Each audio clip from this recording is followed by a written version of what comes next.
We didn't make love that night. I expected to stay on the couch, but Cookie didn't want to hear about it. She took me into her bed and we cuddled together in just our underwear.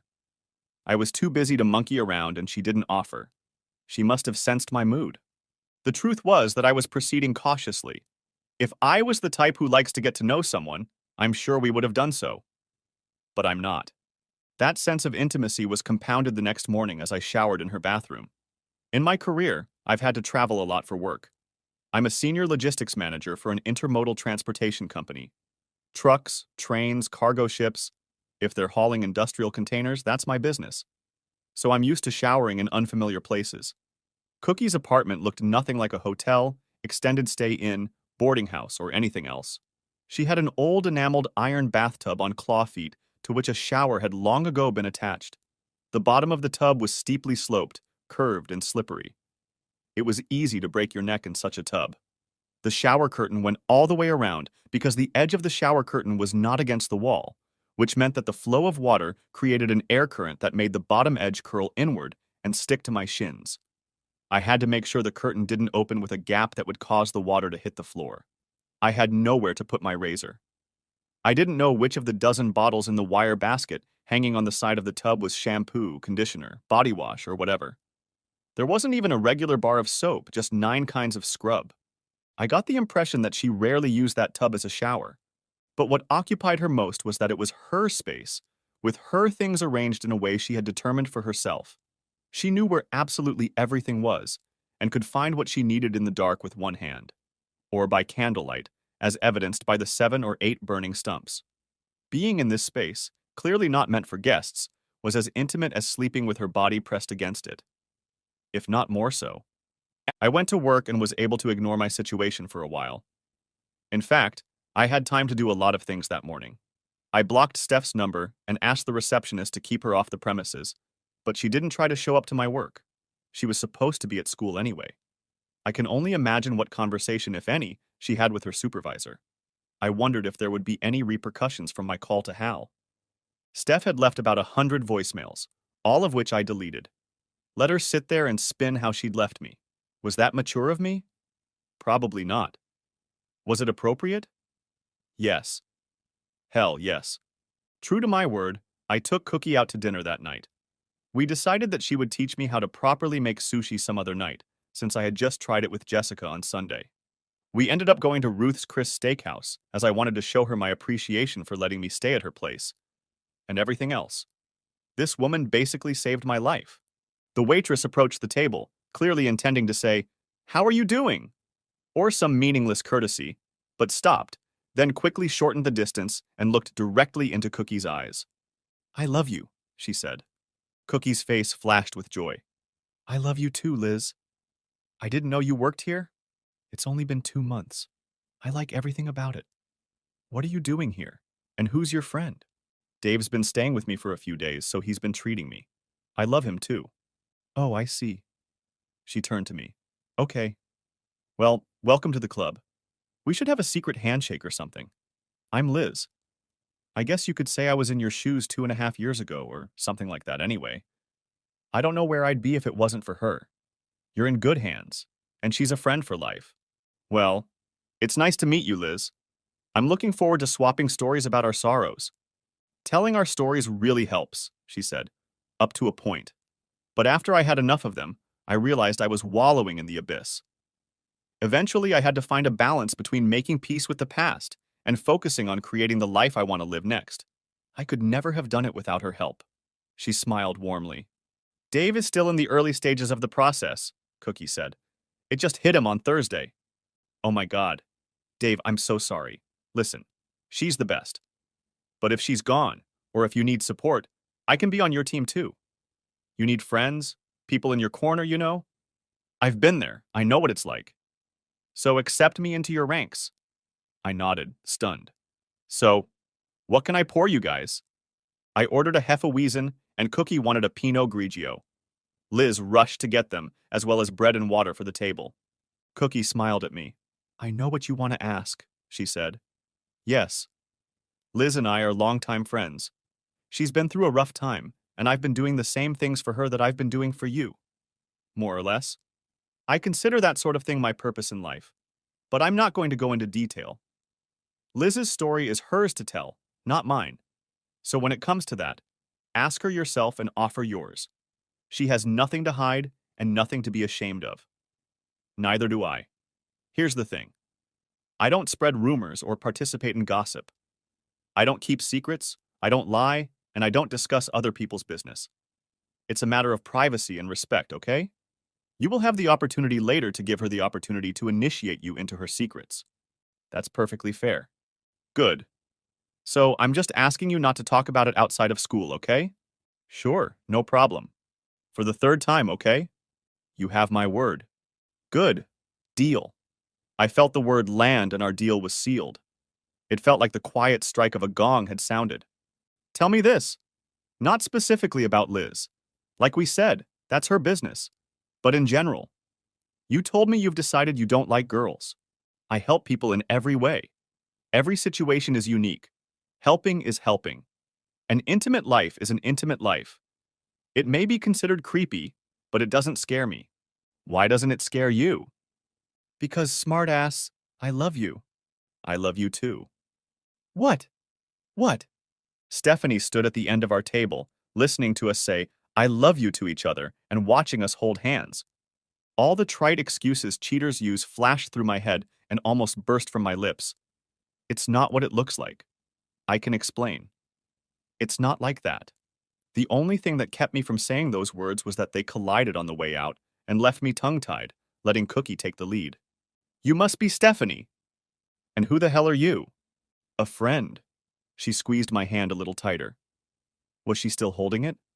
A good friend. Dave seems to be having marital problems and needs emotional support. His wife cheated on him and now expects him to accept the situation, forgive her, and let her continue. She turned to me. Did I get that right? Pretty much. None of this is any of your business. Now, take your hands off my husband. What husband? I thought you had two equal spouses.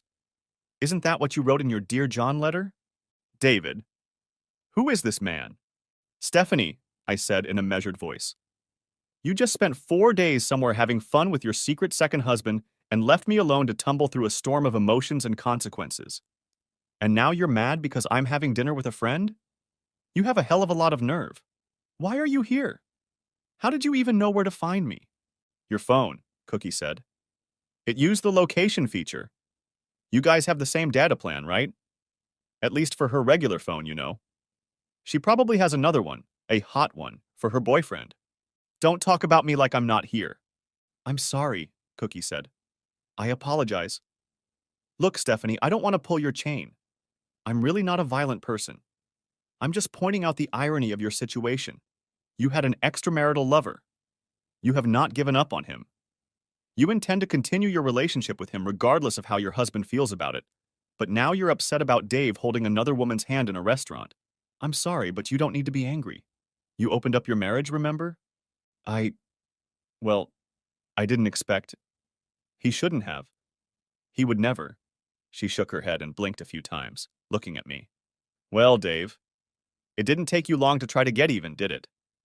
I'll admit, I wasn't ready for that. I'm not trying to get even, Stephanie, I said. I'm trying to clear the air. You and I broke up. We broke up the moment you started treating me like this. You haven't been married to me, by your own account, since you started doing it. All I'm doing now is reconciling myself to the reality of the situation.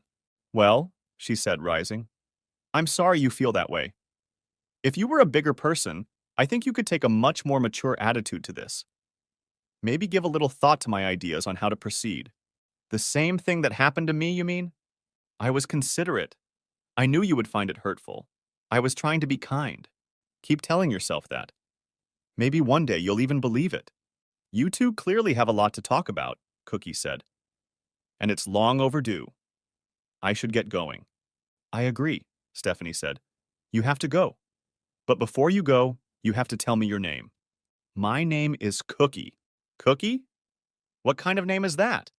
It's my real name. I dance under a different name every time. Oh my God. Are you really a stripper? You're kidding me. Oh, this is too perfect. Oh my God, Dave. I can't believe you actually went to a strip club. Oh, that's hilarious. It's disgusting. It's so sad, so pathetic. How could you do that? You know how we feel about things like that. Well, that would be a great way to challenge you then, wouldn't it? Please remember what you did this weekend and feel free to shut the hell up. How dare you talk to me like that? To answer your question, I was named after my great-grandfather, Cookie said, as if Steph and I weren't going to fight. He drove a cattle wagon across the Oregon Territory. Stephanie just looked at her dumbfounded. I swear it's a much better joke than everyone thinks, she continued. The truth is, when my mom was pregnant with me, she said she had a bun in the oven. My dad said I would be sweeter than any bun, and I was probably more like a cookie. So that's how it stuck. They went through a lot of other names. I could have been Jennifer, like all the other girls born that year, or Melissa, or, believe it or not, Stephanie. But as soon as they agreed on one, they forgot about it and kept calling me their cookie. Eventually, they gave in and put that name on my birth certificate to make it official, since that's what they were going to call me anyway. Honestly, it was great. No one forgets, spells it wrong, or confuses me with anyone else. Steph didn't say anything back and just stared at her. This is probably the 673rd time I've told this story, Cookie continued. Okay, enough about me. How are you? Oh, I'm just great. I caught my husband having an affair with a tramp, so my day is going great, thank you very much. We're not having an affair, and I don't think he even wants one. He doesn't seem like someone who likes casuals. She turned to me again and gave me an appraising look. It's not that I don't want to. So what the hell do you call holding hands in public and saying, I love you? That's exactly what it sounds like. Dave is a close friend of mine, and I do love him. He's hurting right now, and I'm giving him the support he deserves from everyone who claims to care about him. I don't suppose you'd like to comment on your part in all of this. David. She chose to ignore Cookie because she was losing. Let go of this woman's hand and come home with me right now. We were actually still holding hands. How about this? Stephanie, Cookie said in a carefully calibrated voice, make no mistake. I have no claim on your husband, and he has no claim on me. I belong to no one but myself, and I take no one as my own. It will always be so. I have no intention of stealing him from you. It was you who threw him away. Steph's jaw dropped as she tried to comprehend all of this. Where did you find this person, Dave? I picked her up at a strip club. You? Relax. She's one of Jessica's psychology professors. Psychology and sociology, actually. 2 doctorates. I also teach pole dancing at the fitness center as an elective. She winked and slipped out of the booth. As fun as this is, I really should leave you to it. I'm not going to be an impartial judge. Besides, I have papers to turn in. She leaned against my side and kissed me decisively on the lips. You still owe me dinner. Soon. I'll see you at home later? Count on it, I said, as Stephanie stuttered and lost her temper. Cookie turned and walked away with only a slight sway of her hips. I made a mental note to commend her for her restraint. Come on, David. We're going home, Steph announced. Stephanie, wife, or whatever the hell you are now. I'm going to be extremely polite. I can't even believe I'm doing this, but I invite you to sit down and have dinner here with me. I haven't made a reservation yet. We can even have that calm, rational conversation you were talking about. After that, you go your way and I'll go mine. But I'm done with you ordering me around or telling me how things should be. Done. Finito. Zuenda. The final curtain. If you don't like it, you can just turn around and walk away. It's up to you. Steph reluctantly lowered herself into the seat across from me that Cookie had just vacated. Liz chose that moment to show up with drinks and bread. So, I'll give you guys a few more minutes since you just got here, she said, and diplomatically disappeared. Stephanie barely noticed this exchange and ignored the wine. I really hate her, she pouted. I understand. What's there to hate? She's beautiful, brilliant, accomplished, and interesting. She finds me attractive and genuinely cares about me. You should care, even if I haven't had anything with her yet. If that's true, that's even worse. You're having an emotional affair. Don't you know that's just as bad? Damn, is that really what I'm doing? It hadn't occurred to me. Why do you say that? Come on. Why say I love you like that? She says it to everyone. She said it to the waitress. Bullshit. Ask her. Her name is Liz. I will. And what's this? I'll see you at home later stuff. I'm staying with her for a few days. I didn't want to be at the house when you got back. You're staying in her house? In her bed? That's none of your business. Seriously, Steph, you're such a hypocrite. You told me you were in love with another man, and you've been sleeping with him for years. I never said that. Like hell you didn't. I never said it was a man, and I said it's been going on for some time. Come on, you're not fooling anyone. You've been having fun with Lee Davenport behind my back for about 2 years, and you've been playing dumb with me the whole time. How could you? I never told. You never knew. Jesus, I'm not blind. I'm not insensitive, and I'm not stupid. I never thought you were stupid. And that's part of the problem. If you didn't think I was stupid, how could you think you'd keep me stupid for so long? But you didn't. It was all right. I didn't let myself know. I didn't want to admit it. And instead, I spent those years berating myself for being a bad husband because I suspected you, and you watched me do it. Damn it. You encouraged it. You were perfectly happy to see me twisting in the wind like that. God, there's no end in sight. You said your affair made our marriage better because you were happy. No, Stephanie. No, it didn't. I was quietly miserable and punishing myself for a long time. You took advantage of me, took me for granted, and abused my trust. Such a marriage cannot be called good by any standard. I know you're upset, okay? I admit I'm wrong. And yet you insist it's my problem. And it doesn't matter that I'm actually upset and you're still doing wrong and you're not going to stop. Why should I be the one to deal with it? Okay. So yes, the situation could have been handled better. The important thing is that we, as adults, don't lose our temper and do rash things. That trick with the locks and the vault was unnecessary. Oh my God. Do you even hear yourself? I'm not the one who's immature. You're the one who's selfish, and you don't even see it. You're too used to looking past teenagers. Well, you can't treat me like one of those brats at your school. You're inconsiderate, and manipulative, and cruel. Yes, cruel. You don't need to say that. What part of that isn't true? Why do you insist on making me the problem? You're the one behaving unacceptably, not me.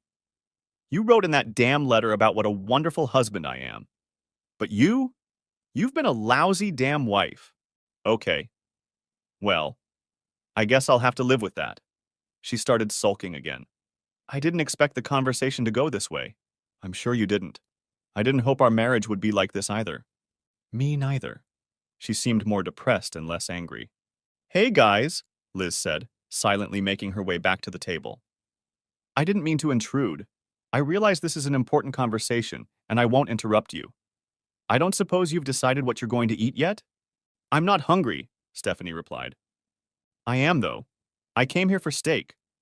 I'll have the filet petite, rare side medium rare, with a baked potato, seasoned the way you do. Stephanie's entree will be an appetizer of ravioli with veal osso buco, and 2 salads, with blue cheese on the side, I said, losing my appetite. I've been married to you for 20 years, and I know better. The food will come, you'll smell it, and you can't watch me eat without stealing half of it. Besides, you love the veal ravioli here. By the time they come, you'll be thanking me. If you won't eat it anyway, you can take it with you. She shrugged, acknowledging the rightness of it. Good. Very good, Liz said, and stepped aside as if the table was on fire. One thing I've realized, I said, is that this process is exhausting. I'm not hungry, except when I'm hungry, and then I feel hungry. That's the way it is with everything. I don't get tired, but I fall asleep without any sense of purpose. I don't feel like doing anything, but when I do, I am extremely focused. I'm in deep shit, and frankly, it's kind of a good thing. At least now I know I'm not crazy. At least now I know what's real and what's not. It hasn't been easy for me either, she said. Do you think I feel good about all this? No. No, I don't. I didn't like lying to you or keeping secrets from you. I wanted to share with you what was going on, some of the most important feelings I'd ever experienced in my life, but I couldn't. There was no one I could tell. Not you, not my kids, not my friends, not my family. I was alone. Damn it, she really did look miserable. Don't expect sympathy, Steph. The reason you couldn't tell anyone is because it was wrong. You behaved shamefully, and you know it, even if you refuse to feel the slightest bit of shame about it. God, your parents really did abuse you a lot. You're convinced that shame is a terrible emotion, that it's useless, regressive, and holds you back. None of this is true. Shame can be a good thing. It keeps us from doing shitty things. It makes you feel bad when you do bad things. You know what they call people who have no shame? Sociopaths. Those are the people who don't feel shame. You mean empathy? Sociopaths don't feel empathy, not shame. You misunderstood that part. Ah, well, I don't feel much from you either. I have plenty of sympathy. I know this must be hard for you. I told you that. You turned purple when you saw me sitting here with Cookie. If you thought for 1 minute about how I'd feel if I did this to you, you'd never do it. Seriously, imagine if I fell in love with someone else and kept it a secret. If I told you you were crazy when you got suspicious and mocked you for being jealous even though I knew you were right, how would you feel? That shock, that anger, that disgust, that revulsion. That you hadn't experienced anything like that until 2 minutes ago? You didn't even want to imagine it. It was just a meaningless abstraction. She couldn't look at me. I continued. Duh! What would you think if Michael married a girl who behaved like that? If your sister-in-law decided to cheat on him and fall in love with another man, trying to keep him in the dark about it? You would kill the girl with a pickle fork. Don't even think about what you'd do to Jessica's husband if he had another secret wife, gassed her for years, and then finally demanded that she just suck it up, put up with it, and become a sister wife. God. They'll never find his remains. She was still silent. Let's talk about your boyfriend. I'm sorry. About your other equal spouse. Shit. If you really love him, shouldn't you want something better for him than a sordid affair with a married woman who might jeopardize their career? Doesn't he deserve his own love, his own wife? Not just some dirty secret, some agreement to spend time together? You've ruined everything for him. You've turned him into a dirty housewife. Tears appeared on her face, damn it. To hell with her husband, I thought. And the kids, too. She was only upset with her shitty boyfriend. The only person you give a shit about is yourself, Stephanie. The only thing you care about is your desires. You don't think one bit about who else you might be hurting. I guess that's the point. To hell with the rest of the world, this romance, this love, it's worth sacrificing everything. Is it? Because that's exactly what you did. You don't have to say it like that. Why shouldn't I? You're just being rude. Look in the mirror and say it again. Liz chose that moment to bring in the salads. Thanks, Liz, I said. Oh, and hi. I love you. She paused to smile. I love you too. Then turned on her heel and walked away. I guess we had a secret handshake after all. What the hell, Stephanie said. It's just words. I think Liz is a good person. I love her. I'm not going to sleep with her or have an affair. But I can show her my appreciation. You can't just say I love you like that. She doesn't seem to have a problem with that.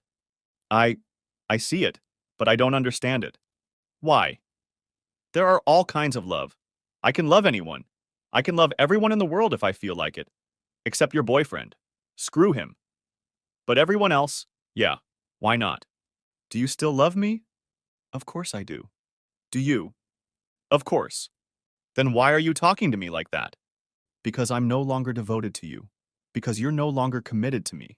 You broke that commitment. It wasn't a mistake. You did it on purpose. You did it for a long time. You're still doing it, and you're not going to stop. I deserve better than that in a relationship. You even said so in your letter. Probably do, don't you? And yes, for that matter, I did mean it. It's just that I never thought that you'd be so, I don't know what I thought. She exhaled and backed away slightly. I was hoping you'd be more open-minded. That I'm open-minded is not the issue. Then what is? God.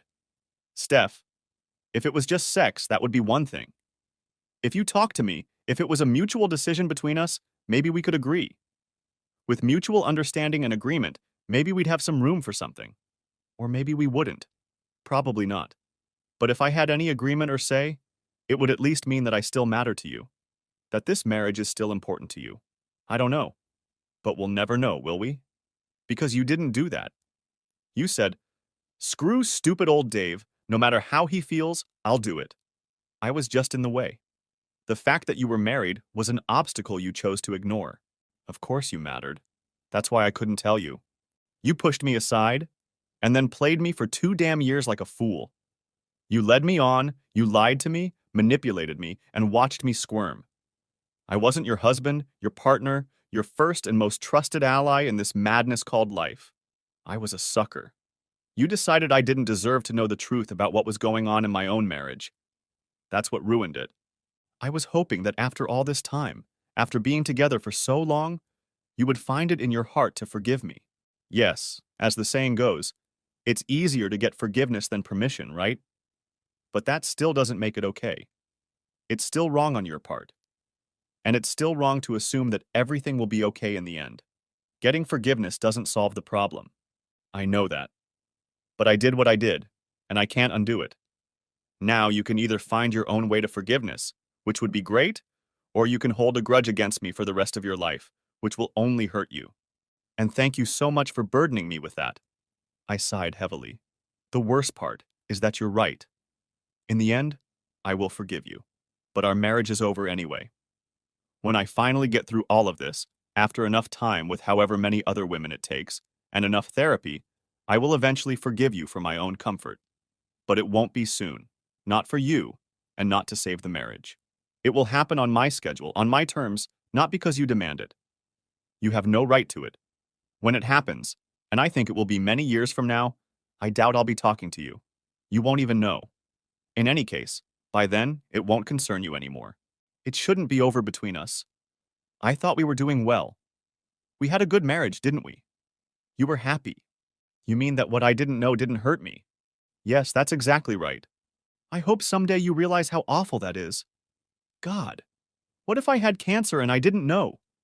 Doesn't cancer hurt me if I don't feel it? Of course it does.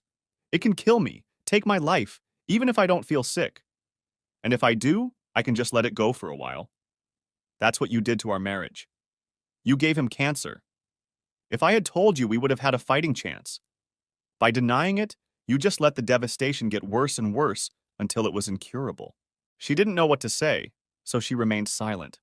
Liz took advantage of the lull in our conversation to bring food. It looked great and smelled even better. It looks wonderful, Liz. Thank you. You're welcome. Do you need anything else? Yes, I do, Stephanie said. That woman who was here before me. She said, I love you? Yes, and I said it too. So, your girlfriends? Or lovers? Or something like that? Liz just stood there and raised one eyebrow slightly, allowing Stephanie to dig herself even deeper into the awkward hole she'd created herself. I'm sorry, I didn't mean to pry. I mean, I want to know what's going on with my husband. Liz looked in my direction, and I half nodded. That was Cookie Dedridge, and she's no one's girlfriend, she began. If you're afraid she's going to steal your husband away from you, she's not. She says, I love you to her friends, and it's sincere. Love to her is not romantic. It's just connection. You know? So, it doesn't mean anything? No, of course it means something. It means, like, everything. But it doesn't necessarily mean you're in a relationship. So, a lot of people, when they say, I love you, think it means, I want to spend the rest of my life with you and only you. We'll get married, have kids, buy a house and all that. Saying it out loud is a big step, right? But it doesn't really have to mean that at all. Love is just a feeling. Feelings just happen. On one hand, you have love, and on the other hand, you have the decisions you make about how you live your life. You don't have to be a slave to random emotions. She looked at Steph with raised eyebrows, as if she had asked a question and wanted confirmation. Steph looked at her dumbfounded, as if she'd been climbing in and out of windows all her life, and someone had just shown her how to use a door. God, was it really like that? Was everything in Stephanie's world really that simple? Just an equation? Cause and effect? Strong feelings automatically meant you should have fun? Damn it. Damn it. Steph, you're an idiot. No wonder you fell into an affair so easily. No wonder you thought you could manipulate me into saying yes. Damn it. That explains a lot. So, a couple years ago, Liz continued, my boyfriend, my fiancé at the time, was actually cheating on me. We'd been together for almost 7 years. Getting married would have just been a formality. He was my other half. We had 2 kids and everything. Well, some other bitch hooked up with him. He left us and moved to Calgary. I was in a very dark place for a long time. Cookie kind of adopted me, helped me get my life together, gave me some perspective. I found out later that she was just like that. So, yes, she's been my friend and more when I needed one, and she's helped me more than I can even say. I love her. She loves me. That's just the way it is. Steph didn't seem to have anything to say to that. I thanked Liz, and she left. Steph picked listlessly at her plate. I don't want a divorce, she said. I still love you more than anything, but I didn't mean for it to be like this. I thought you loved me. Enough to try, at any rate. Don't you love me enough to at least try? Stephanie, I do love you. Don't ever doubt that. But that doesn't mean you can take me for granted and treat me like shit. You can't use that love to extort money from me. I've never treated you like shit. I've always loved you. There's no extortion. I just want things to go back to the way they were. We had a good life together. I don't want to change anything. So I should just pretend that you're not having fun with your other husband, that you don't love the other man, that he's not more important to you than I am. No. God, don't you understand? It's been tearing me apart all this time. I wanted to tell you from the beginning, but I knew you wouldn't accept it. I never wanted to make a fool of you. I thought I was doing the right thing by not telling you, but it hasn't changed the way I feel about you. I still love you as much as I ever did. And he's no more important to me than you are. I guess he is. Getting involved with him was worth risking your marriage, but it wasn't worth missing him to protect what we have. That's why he was more important.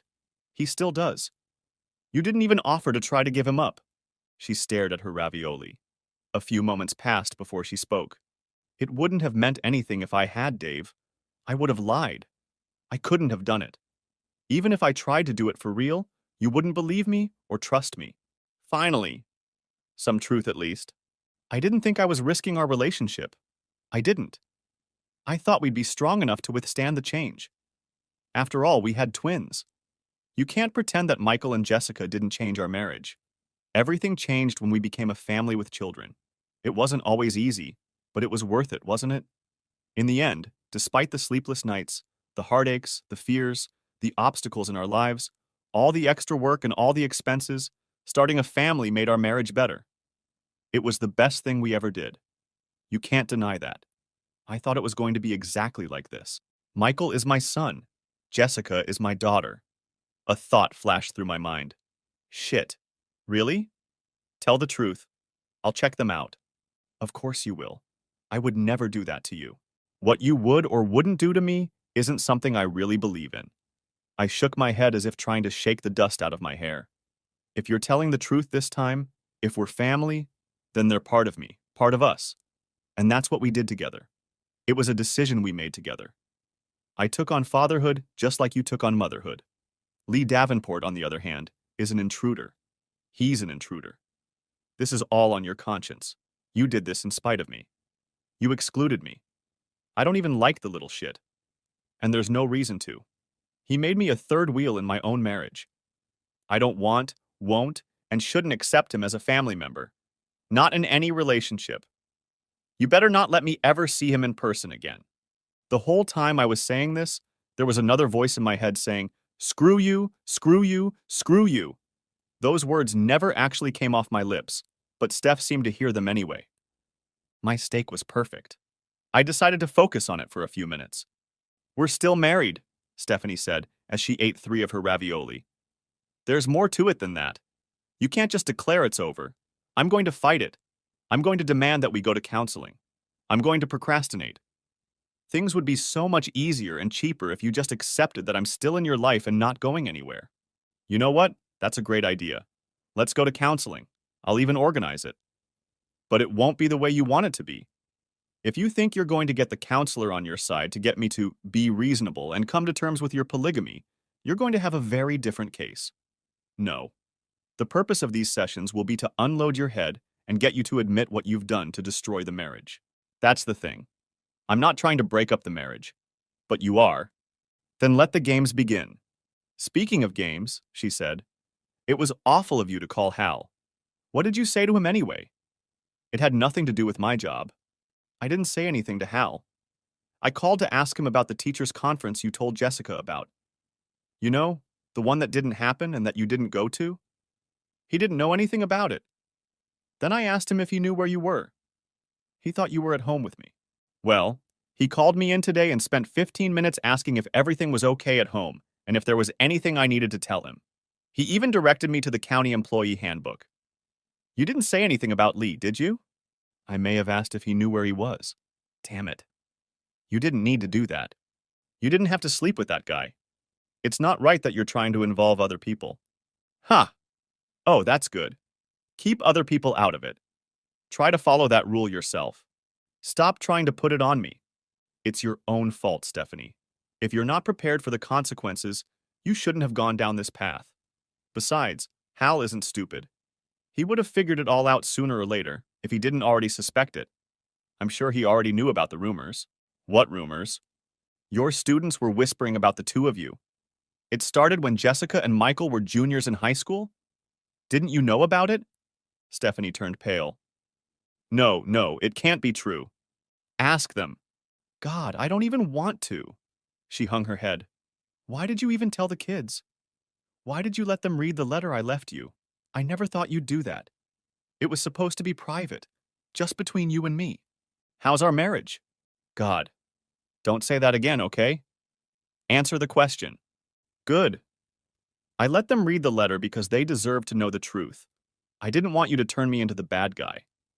You were going to tell them some story about how we were estranged, and then claim that Lee was just a friend who was so understanding and supportive until you finally fell in love and married him instead of telling the truth about your clandestine affair. To hell with that. I would never do that to you. How funny that you didn't. That's exactly what you were going to do. No, I want to stay married and still pursue a relationship with him. I know it can work. For 2 years it worked. 2 years of lying and abusing my trust. 2 years of messing with my head, my heart. No way. Not with this guy. No way. Not now. And never without talking to me first. You want an open marriage? That would require a conversation. You want counseling? That should have happened before you started your affair. Asking for forgiveness and apologizing after it's over is not worth it. Shit. You're probably right, but it is what it is. And we have to make it work. We have to. Shit. I just realized something. What? You still haven't apologized? Yes, many times. I wrote about it in my letter. No, you said you were sorry that it happened, and that you were sorry that my feelings were hurt. But you're not sorry for what you're doing. I thought you said you didn't regret anything. That you'd regret it even more if you hadn't entertained him. No, Stephanie. You don't regret having an affair. You only regret the consequences. She slumped back in her seat. And you haven't said a single word about being sorry since you showed up at this table. No, I have apologized. I admitted I was wrong. That's not the same as regretting it. That doesn't count as an apology. If it were all over again, Dave, I'd do things very differently. But you would have done it anyway. I would have. She straightened up resolutely. But I would have made sure you knew that I wasn't leaving you. That this has nothing to do with you or our marriage. And you're right. You deserve to know that. You deserve to have this conversation. I haven't treated my husband with the respect he deserves. I'm truly sorry for that. And I'm really sorry that I hurt you. In that, you have to believe me. You still don't regret doing it, or that you're going to keep doing it. She fell silent. Her eyes said, I do. But she couldn't bring herself to say it. Because love is never wrong, I said. It would be a crime to deny how you feel about him. Again, the same thing, I continued. And it would be wrong not to act on that feeling. That would be a violation of true love. Yes. Well, that was it. I pondered this for about a quarter of a second. Get out of here, Stephanie. Get up from the table and just walk away. Leave me alone. Now. Dave, Go away! She jerked and scrambled her hands around the table. Her body slid out of the stall, and she hesitated for a moment. I'm sorry, she said one last time, then turned and walked away with tears streaming down her face. I realized I was clutching a steak knife in my right hand, and my knuckles turned white. It was unintentional, I swear. I dropped it and stared into space. Shortly afterward, Liz walked in. I guess I don't need to ask how it went, she said with sympathy in her eyes. About as well as could be expected, to be honest. Drink it slowly, she said, placing a small glass of translucent caramel-colored liquid in front of me. She didn't have a tray. She just carried it in her hand. Sip it. Don't even sip it. Just let it spread on your tongue. I brought it up to my nose and sniffed it. Bourbon. I raised an eyebrow at her. Angel's envy, neat, she said with a polite smirk. It's on me. Enjoy it properly. If you stab yourself, I'll have to spank you. I did as she said. I knew she wasn't going to hit me. It was delicious. I let the smoky, sweet ambrosia evaporate in my mouth, and a sense of well-being spilled over my body. You're very good at what you do, Liz. I bartend most evenings. You develop a feel for this kind of thing. I'm really, really very glad to have you on my team. Especially tonight. I would be honored to be on yours as well. I love you. She smiled. I love you too. I tipped her twice as much as I should have. Next chapter. How did it go? Cookie asked when I got back to her house. It went fine. I raised my hands in submission. I agreed to go to counseling, not to make up, just to clear things up. I shook my head. I'm sorry our date was cut short. I still owe you a nice dinner. Have you eaten? Yes, of course. The usual. Hummus, olives, carrots, and cottage cheese. Shredded radish, wassa crackers, and pita bread. For me, it's better than a heavy meal. I'd still have to pay for it at the gym later. She shrugged. But counseling is a good idea. I think you might end up learning something. About Stephanie, and maybe about yourself too. A lot can come out of these sessions. I hope so. One thing has already come to light. I collapsed on the couch. What's that? Sorry. She's not sorry. She's not sorry for what she did. She's sorry that I feel bad about it. She's sorry that there are all these consequences. She's sorry that she messed up. But she's not sorry for what she did to mess it up. Nor is she sorry for continuing to do it. She's behaves defiantly. Cookie nodded as I spoke. I understand. From everything you've told me, I think you're absolutely right. From her point of view, everything would be fine if you never knew about her affair and would never find out. Of course, she's wrong. You would be living a lie and she would be taking advantage of you. But that's her position at this point. She can't have regrets unless she believes she's done something wrong. Love is never wrong. That's what she said. I wrinkled my nose, pulling it all together. And since she's in love, then she's not wrong. At least not in her mind. Damn it. That's not so bad. Love is never wrong. But not wrong doesn't mean right. That's bad logic. It doesn't mean that love is acceptable in all circumstances. It can be meaningless. It can be inappropriate. It can be stupid. It can be unhealthy. It can be dangerous. It could be any number of things other than wrong that would still make love a bad idea. Damn right. And that's even if she does love this other person. Or maybe she doesn't. Maybe she's just telling herself that to justify her actions. Calling it love justifies it in her mind. God, maybe. People do all sorts of crazy things in the name of love. It's romantic to behave defiantly against everything that's good and right. To be defiant is to be bold. You have seen that kind of thinking everywhere, but it creates all kinds of disasters in people's lives. Like in ours. Like yours. Like hers. You've decided there's no more hours between you, haven't you? Right? I fell silent. The thought that Steph might never regret her time with Shitweasel was new and depressing. She was still proud of herself. She basked in the glow of fame and adventure. She had the courage to take what she wanted against all odds. If she hadn't, she would have been disappointed in herself. Did that mean she'd do it again with some other asshole in the future? Shit. Was the only way to have a happy and faithful marriage was to marry someone no one would ever want? That didn't sound right. No, marriage only works when you make choices, and that means you have a lot to choose from. Being trapped with no choices is not marriage. Marriage means choosing the same person, the same life, over and over again, every day. Either person could walk away at any time, but they don't. That is what is admirable. You stay committed to each other in both good times and bad. Especially the bad ones. Was this one of those bad times? Was I the one who had failed? So serious, Cookie said. Tell me what you're thinking. Stephanie will never be sorry. It's not in her nature to repent. She only thinks she should have done things differently to better handle my reaction.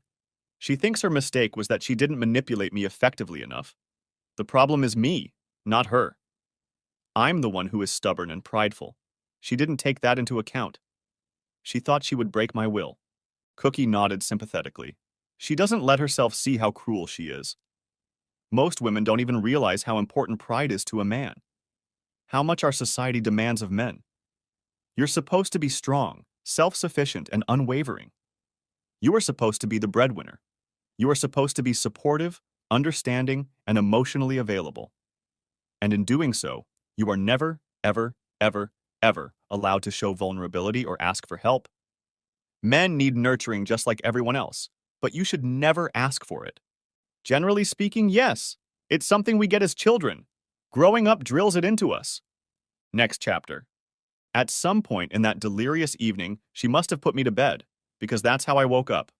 With Cookie. Even though we weren't a couple, it was starting to feel an awful lot like a couple. I woke up at my usual time and realized I had to go to work. Cookie stirred and cooed. No need to get up. There's no class until 10. I have to. Too bad. Yeah. Are you feeling better? She asked. I know last night was rough. It started out good, then it got rough, and then it was incredibly beautiful. Good. You deserved it. I feel selfish. Don't be. It was wonderful. It was what you needed and what I needed too. I didn't even, repaid the favor. Ah, don't worry about that. I couldn't have handled it even if you tried. I'd have to push you away. Seriously, you were great. I loved every moment of it and I love you. You should be proud of yourself. You're a good man and a wonderful lover. And very attractive. Take it from a straight woman who looks like me, and don't let your wife's terrible judgment break you. Oh, speaking of which, can you meet me at 4 o'clock this afternoon? Oh, yeah, I guess so. I mean, I left early yesterday, but I might be able to make it today if I rearrange a couple things. What do you have in mind? We're going to the gym together. You're not in bad shape. Your body is fine. But exercise releases the kind of fun chemicals your brain needs. They lift and stabilize your mood. It gives you a sense of accomplishment. There is no better antidepressant. More importantly, you need to follow a self-care program. This is much more important than just getting outside approval. Trust me. Here's how it works. Oh, okay. I guess I need to sneak home and find some workout clothes. Uh-huh. Her eyes narrowed slightly when she noticed the difference between home and dwelling. And shoes. Sneakers you can run in. They don't have to be fancy. And a small towel, too. A regular hand towel will do. Don't worry, I'll go easy on you. We'll just get you oriented and get your blood flowing right the first time. We'll be at the University Sports Center. I'll sign you in. Okay. Okay. Go take a shower. I'll make coffee. Next chapter. Work was work. I walked into HR to let them know I was going through a divorce and that I needed to make changes to my deposits, insurance, and retirement accounts. I also told them that I would need to take a few personal days to deal with attorneys, counselors, and the like. They were very helpful, professional, and strangely detached. We worked for a large company, and while my ordeal was crushing for me, for them, it was completely routine. I was extremely depressed by this part of the situation. What's the old saying? What's normal for a spider is chaos for a fly. I felt like a fly. I also researched several marriage counselors and made an appointment with one. I decided to text Steph about it. I unlocked my phone and discovered about 100 emails, texts, and messages from her. I deleted them all. I knew the predicament I was in. For the second day in a row, I managed to leave early and made my way to the house, hoping to make it before Steph returned. That's when I saw the storage capsule. It had been delivered right to where I had loaded it up with Jessie and Cookie. Steph apparently decided to undo my act and write it off as a pointless prank. Sighs. Okay. Okay. My new keys didn't work. The locks had been changed again. The second new set looked expensive. She broke in the door? Yes. She broke the window at the back door and had it fixed, probably by whoever she hired to change the locks. Luckily, she hadn't figured out the garage door opener or fiddled with the kitchen door lock, so I could still get into the house that way. I figured I needed to leave myself a way to get into the house when she was busy replacing it, So I made sure Michael's window locks were still disabled, since he'd been sneaking in at night and thought we didn't know. Steph put most things back in place, trying to erase the damage I'd done. But she wasn't done. She was working alone and frustrated, so she couldn't match the labor of 3 people in a day. As I was packing up my stuff and a few other random things, I noticed something I should have realized back on Saturday. Stephanie had a lot more stuff than I did. If I had been trying to pack my stuff to leave the house, I would have managed it alone in an hour or two. All the space I occupied was shared. My half of the closet, most of the dresser, one chair in the living room, and the corner of the dining room table where I sometimes put my work laptop were the only territory I allotted myself in my own home. Everything else was Stephanie's domain. I just camped there, making my presence insignificant and unobtrusive. Damn it. I ended up throwing most of my stuff in the car. Everything fit. I left the chair behind. On the way to the university gym, dressed in an old t-shirt, a pair of gym shorts, and the only tennis shoes I owned, I realized again how belated my reaction to something I couldn't process was when I saw it. No one was sleeping on our bed. Stephanie hadn't even stayed there. Next chapter. I'd like to say that my experience with working out was positive, that I was interested in having fun, that it energized me and made me want to strive for more. But it was exactly the opposite. I felt stupid, awkward, weak, sickly, and old. Cookie was kind and didn't resent me, but I could only pick up on some of the techniques she was showing me, and I was probably the reason she couldn't get the training she wanted. It's hard at first, I know. I promise it will get easier from here. How long do I have to work out before that happens? After the 3rd or 4th time, it'll get a lot better. You don't have to push yourself, just show up. Showing up the first time is the most important thing. You'll naturally do more when you're ready for it. If you say so. Yes. You may not believe me now, but you'll feel better in a few hours, and you'll be proud of yourself. I'm afraid I'll have to take your word for it. We were at Planet Smoothie, conveniently located in the lobby. Cookie offered treats. From the way things were going, I should have been happy. The key is to establish a routine, she said, determined to overcome my moodiness. Do it automatically whether you want to or not, especially if you don't. Later you'll be glad you did it. That kind of structure really helps you deal with the feeling of being out of sorts. Right now, everything feels aimless, and you are just adrift. To impose your will and see it become effective in your life does wonders for you in the moment. And it necessarily has to do with practicing. No, actually, it can be related to anything. Exercise is just one very impressive way to do it. You get a very high return on a small amount of effort right away. She tilted her head to the side. But you're right. There are plenty of other things where it pays off. And in the coming days and weeks, you'll be considering doing those things. I understand. There's a lot to do. I don't just mean organizational matters. That and a lawyer and therapist appointments and bank accounts, of course. I think you've probably handled all of that. But I'm talking about the deeper work. About your lifestyle. About your personality. Your career. It's time to think about what you want. Well, I know what I do not want. I don't want to go back to the way things used to be. I don't want to go after the equal spouse she wants. An open marriage. Screw it. And I don't want to stay married to her even if she leaves her bastard boyfriend. She'll spend the rest of her life resenting me and looking at me like I just kicked a puppy. It's good that you realize that. But listen, it would be better if you were clear about what you want, not what you don't want. Construct it as an affirmation, not a negation. Here, for example, if I say, don't think about tigers. What will that make you think about? About tigers. Right. The main idea in a negative declaration is only reinforced. Positive declarations introduce new ideas that displace old ones. If I tell you to think about watermelons, what will make you think about it? Watermelons? And not about tigers. Oh, okay. I get it. So tell me, Dave, what do you want? What do you want your life to look like in the future? I stared at the ceiling. That's a damn good question. There's no time limit, and there are no rules. You can even change your mind if you want to. Several times if you need to. What do you think I should do? Ursa, I think you need to stop asking other people what's right for you and decide for yourself. Right. Sorry. Stupid question. No. I think it's just force of habit. You're so used to pleasing someone else that it's hard for you to do otherwise. Well, that's for sure. I furrowed my eyebrows. There's a better way to ask that question that I hope will give me a more productive answer, but I can't think of one. Yeah, well, sometimes questions are more important than answers, aren't they? Was that a question? A rhetorical one. Here you go. How about, what would it be like if you could have everything the way you want it? Where would you be if you could be anywhere? What kind of people would be in your life if you could choose anyone? What would you do if you could do anything? You may be surprised at some of the answers when you find them. I hope you will be. And even if you can't get exactly what you want, you'll find something close enough that you can get it, and that you might end up liking even more because it's real, because you can do it, because it's yours. God, I have a lot to think about, don't I? Of course you do. But there's no urgency.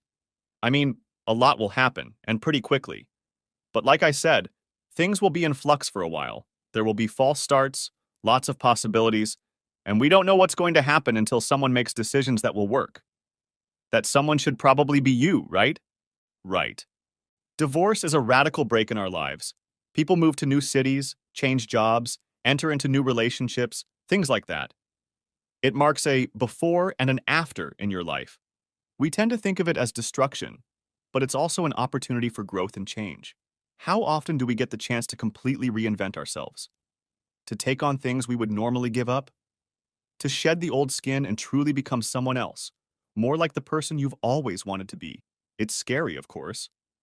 It can be intimidating, even overwhelming, but it can also be exciting. A new challenge.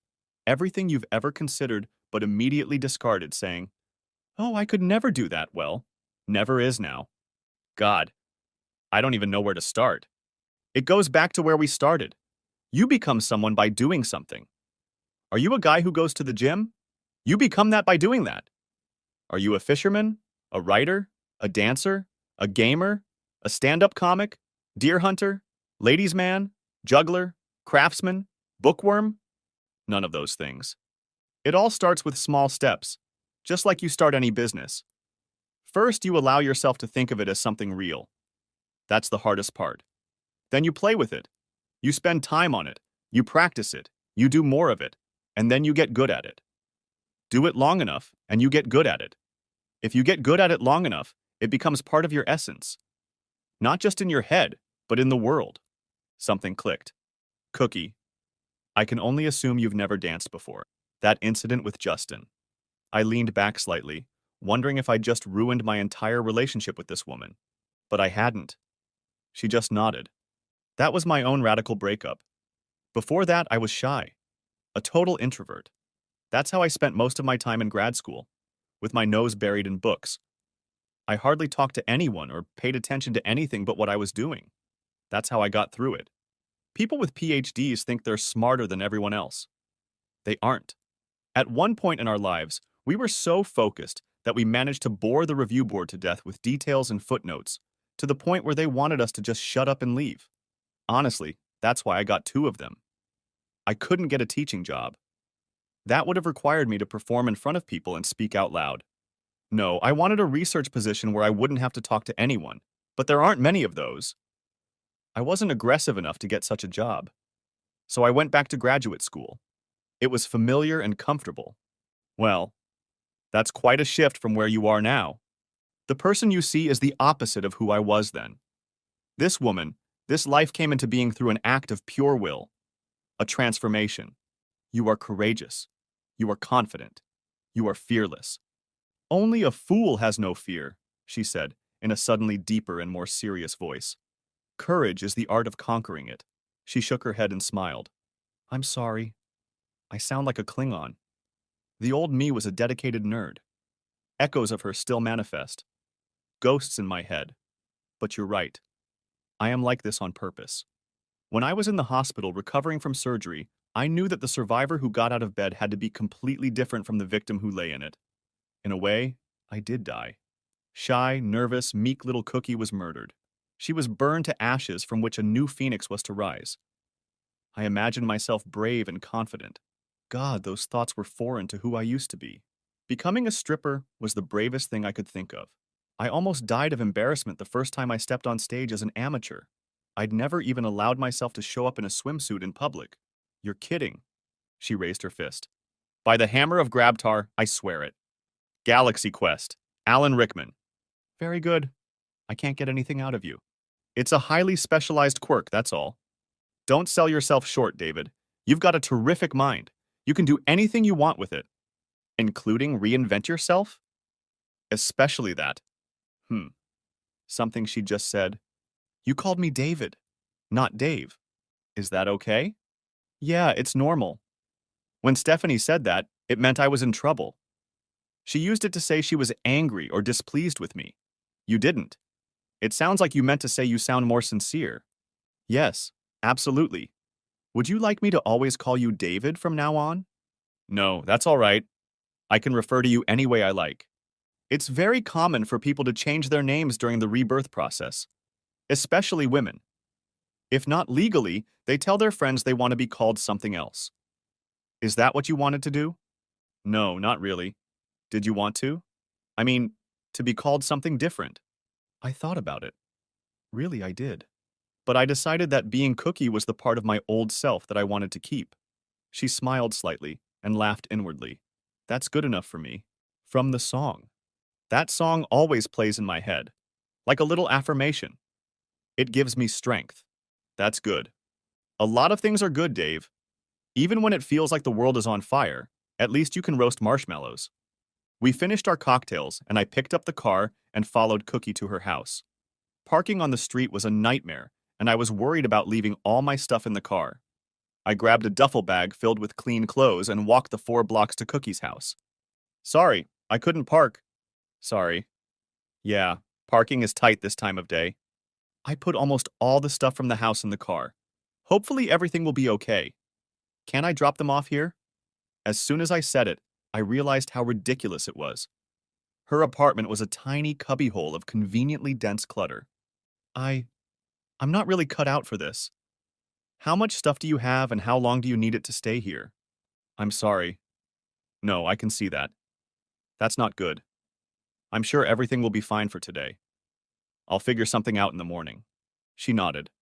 I mean, I know you don't want to be in the house when Stephanie's there, but we should probably start moving toward a more permanent solution for you.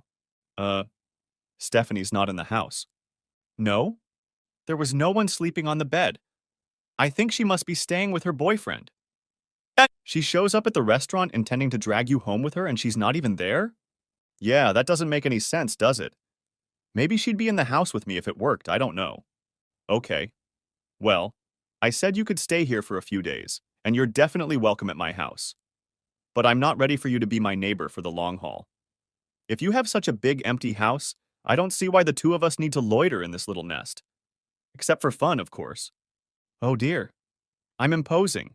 Shit. I'm sorry. I've been selfish and thoughtless. Stop it. I'm not giving you a hard time. Think of it as an opportunity to do what we talked about before. Where do you want to live? I don't know. Not at your house.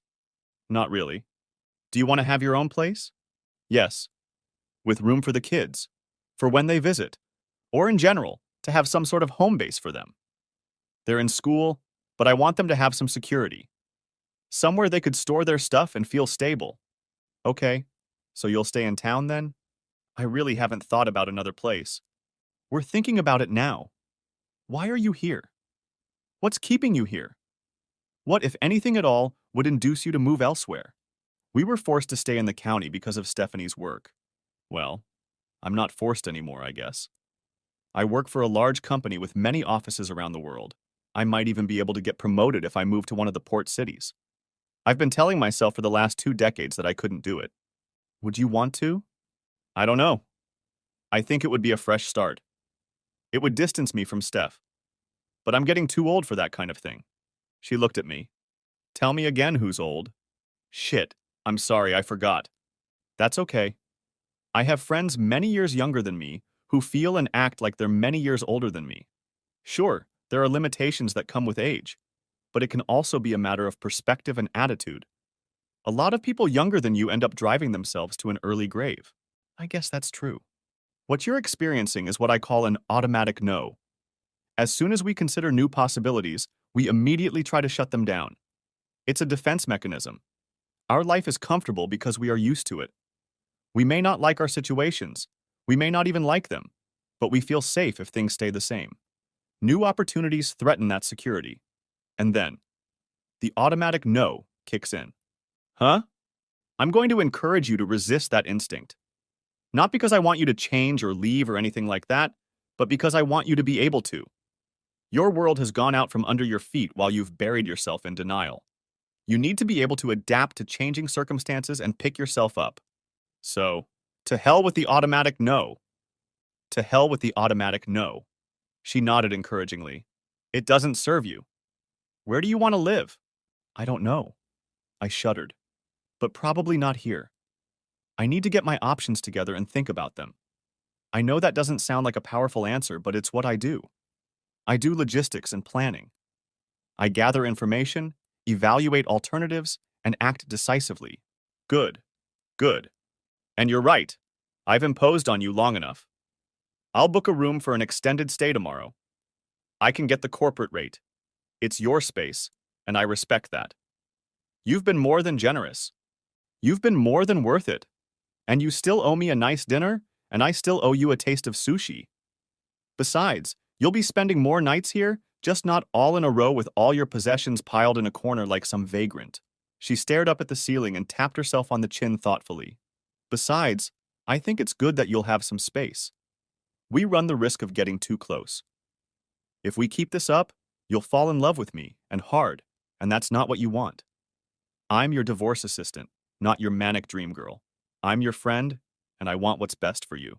And that means it's up to you to get your own head in order. You're right, as always. The voice of experience? It's an old song, Dave. A very old, very sad song. She grilled a beautiful fish fillet on rice with vegetables and 2 glasses of Chablis. Simple. Perfect. I love that you can be silly. Oh, you have no idea. She arched her back and stretched. I guess Stephanie wasn't stupid. God, no.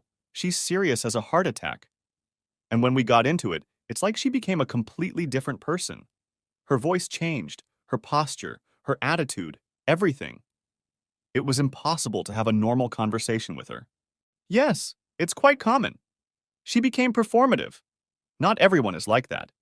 You're not like that. You're not like that either. You're a wonderful person, Dave. Don't forget that. And it's not just me, you know. A lot of people think that way. Women in particular. You're attractive, you're mature, you have a good life attitude, and you're a very generous, intuitive, considerate, and skillful lover. You'll make it work. But not with you. Oh, you'll do very well with me. Make no mistake about that. You're better off than anyone else. There's just nowhere else to go from here. You like being married, don't you? I don't mean Stephanie specifically. I mean you like being a married man. You like the stability, the status, the identity. Being married makes you feel complete. Well, yes, that's true, I guess. But my real marriage wasn't a good one. It was never what I had envisioned it to be. But I have to admit that I was very comfortable with what I envisioned. Maybe a little too comfortable. Complacency. For the past few years, it's all been a lie. Stability was an illusion. The status was false. I wasn't a married man. I was a cuckold. Now I have to wear it like armor. Do you think you'll want to get married again? I don't mean anytime soon. I just mean in general. And I don't mean me, I mean someone. I think I will, yes. When I'm ready. But hell, it's going to take a long time. I have to get over all my resentments and trust issues. And I haven't even gotten to feel this bear yet. People who get divorced tend to either remarry right away or it takes 7 to 10 years. I bet you'll do the latter. By the way, you don't have to overcome all your problems. Just most of them.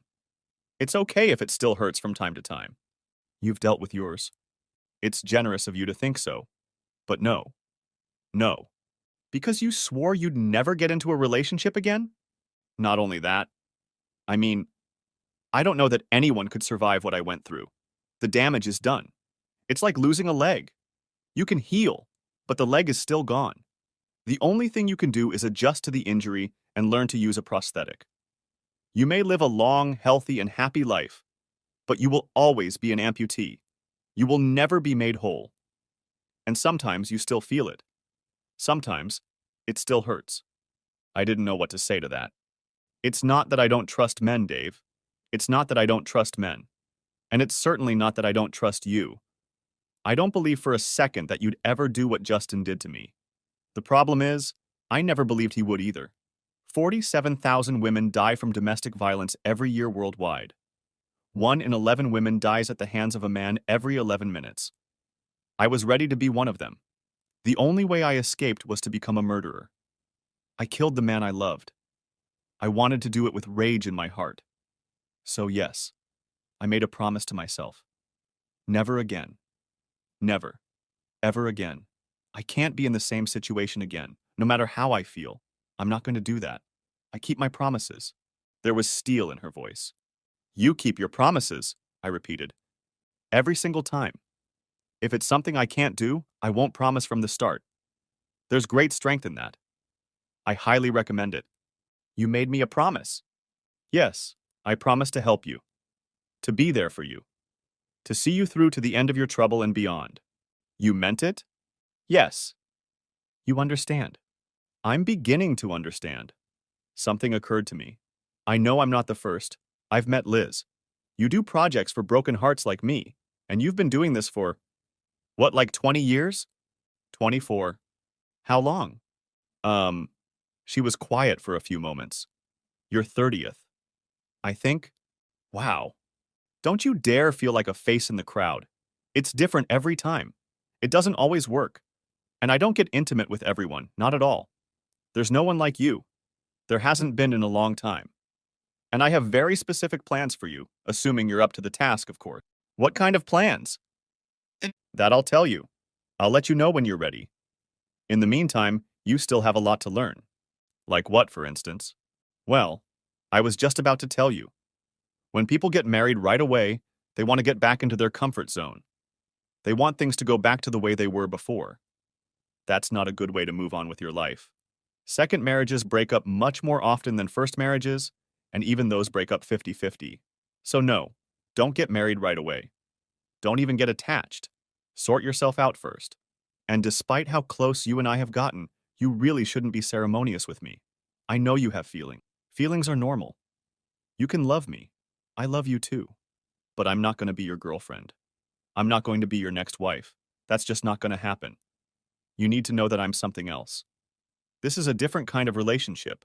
Friends with benefits? Not exactly. That label doesn't fit. She nuzzled affectionately against me again. You've been married and monogamous for 2 decades. You haven't had many different relationships. What's more, you haven't had many different kinds of relationships. I'm sure you realize that it's different every time, different with every person. But even knowing that, people tend to focus on the usual goal of, let's see if I like him, let's see how compatible we are. And if all is well, you continue and eventually declare the relationship permanent. Boom, the American dream. White picket fence, keep up with the Joneses, Western Judeo-Christian social expectations fulfilled.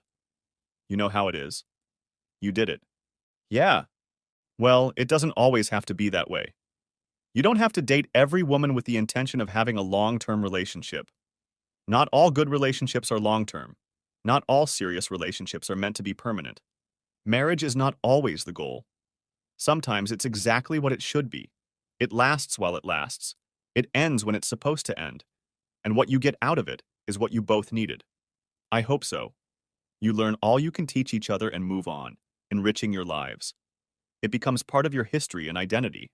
I've had wonderful relationships with lovers that were just perfect, not only because of how I felt in them while they lasted, but also how and when they ended. I still treasure them to this day. That hit me like a baseball. I remembered Steph's stunned reaction to Liz telling her that you don't have to have fun and then marry everyone you fall in love with. I probably looked exactly the same way. She sensed it. My face was in the back of her head, but she read my body when it tensed or stiffened or whatever I was doing. Think of it as you going to school, she continued, completely relaxed. You enroll, you take classes, you participate in student life. You have friends, sports, classes. You do your work, you have friends, you go to parties and concerts, you study late, you eat pizza and worry about exams, you learn how not to get sick from drinking too much, you live your life. You are a student. That's what you are. And then, one day, you graduate from university. It wasn't meant to be forever. But that doesn't mean it was bad. It doesn't mean it wasn't what you needed, or that it was fake, or that it was a mistake. The fact that it was over doesn't make it a failure. It was a success. You'll still look back on it as a good thing you needed to do, and you're glad you did it. And you'll always be a graduate. Is that what this is? Are you my professor? Well, I am a professor, remember? But no, not in that sense. In this case, you're more like my Padawan.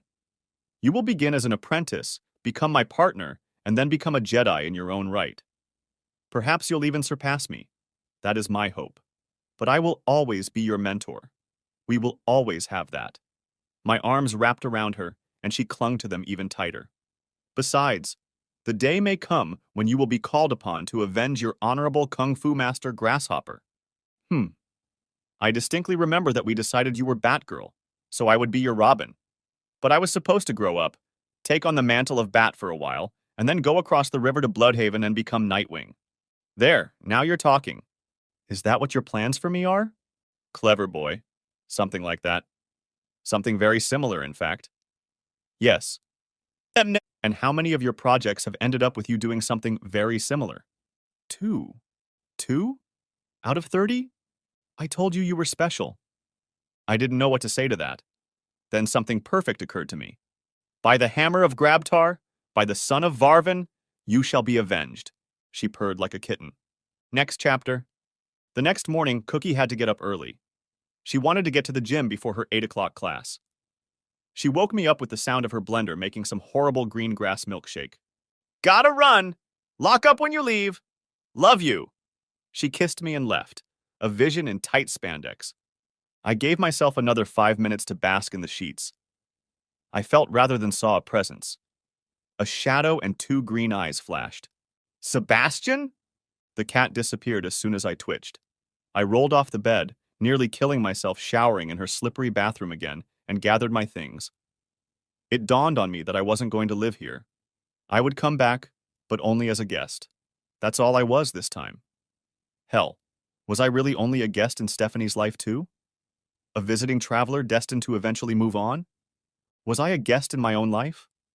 Was my whole life one big transition state while I tried not to cause myself problems? Trying to minimize my impact? Minimize my footprint? God. My career in logistics has been about moving things from place to place, building infrastructure, and increasing efficiency. Is that what my life is all about? Moving things from place to place but never staying in one place? Making things available to others but never using them? I shook my head to chase away the cobwebs. No. You don't have to go there. It's okay to be sad. Let it wash over you. Don't let her define you. Don't let it become you. Sadness will come and go. Anxious thoughts will come and go. This is not what I do. It's not what I do. I make plans. I make decisions. I see things through to completion. That's what I do. I took a job and did my thing, losing myself in the process for a while. When I got far enough ahead, I decided where I wanted to go next. I wanted to pursue this career. That part of my life worked, as did the name Cookie. I had options. I could even go overseas. Why not? The only thing that tied me to this neighborhood was Jessie, but she'd have better job prospects elsewhere, and in another 3 years, she could move God knows where. Maybe she'd find a man and he'd take her somewhere else. Michael would probably end up in Chicago. He knew the career he wanted, and no armies or unfavorable circumstances could tear him away from it. This guy was a force of nature. It was time to tell the truth. I didn't want to leave this neighborhood because of Cookie either. Whatever was going on with her, it was just beginning. It had only been a week, but damn, what a week it had been. Maybe. She wasn't, I couldn't have her in my head. She wasn't going to be it wasn't a relationship.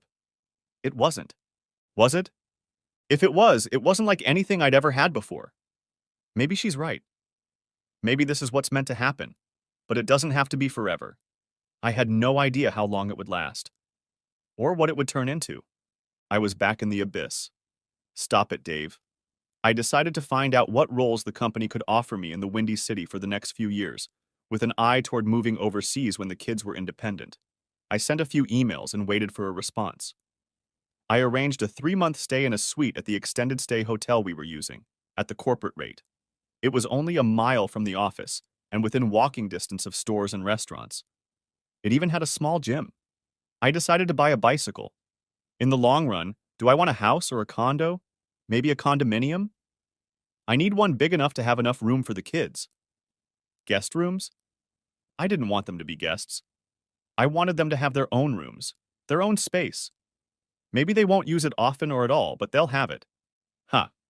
Many empty families look forward to remodeling their kids' rooms to make more space for themselves. I, on the other hand, am looking forward to making new ones. Am I even moving in the right direction? Maybe I just need a bachelor pad? Shit. I burrowed into my work and spent the rest of the day researching real estate. I got a few emails about Chicago, and yes, they were definitely interested in me moving there. After work, I went straight to my new apartment and unloaded my car. It didn't take long at all. I got on my phone, which Stephanie tried to blow up again. I wouldn't let her. I deleted all her crap and sent her a single message telling her about the marriage counselor appointment scheduled for the following Wednesday. She replied with another batch of messages that I didn't bother to read. It was the first night in the last 3 that I hadn't spent with Cookie. In fact, I'd spent more time with her in the last week than I'd spent with Stephanie in the last year. I mean, meaningful conversations. Realizing that someone cares about me. Feeling appreciated and wanted. Just holding each other. Holy crap. It really was a full-blown romance. And then I wondered how much of that sort of thing Steph had been up to with the shit line. Probably a lot. Probably a lot. My stomach clenched. She certainly hadn't done anything like that with me. No wonder our relationship was abandoned. She was getting her emotional sustenance elsewhere. Damn it. Was I not on top of things? Was it my fault for not being enough for her? Shit. I'd heard somewhere that if you want to take control of a situation, you have to accept responsibility for it. What was my fault in the failure of this marriage? Was I neglecting her? Did she feel unappreciated? Ignored? Was I complacent? Uncommunicative? I didn't think so. And the first thing she wrote in her Dear Dave letter was that I was a wonderful husband and that I had nothing to do with it. Was that true? Or was she just blowing smoke up my ass? No. No, I think she was sincere. She wasn't slow to find faults in me if she had the chance, but she certainly never showed any resentment. My phone was still in my hand when Cookie called. Hey, Dave. Hi, Cookie.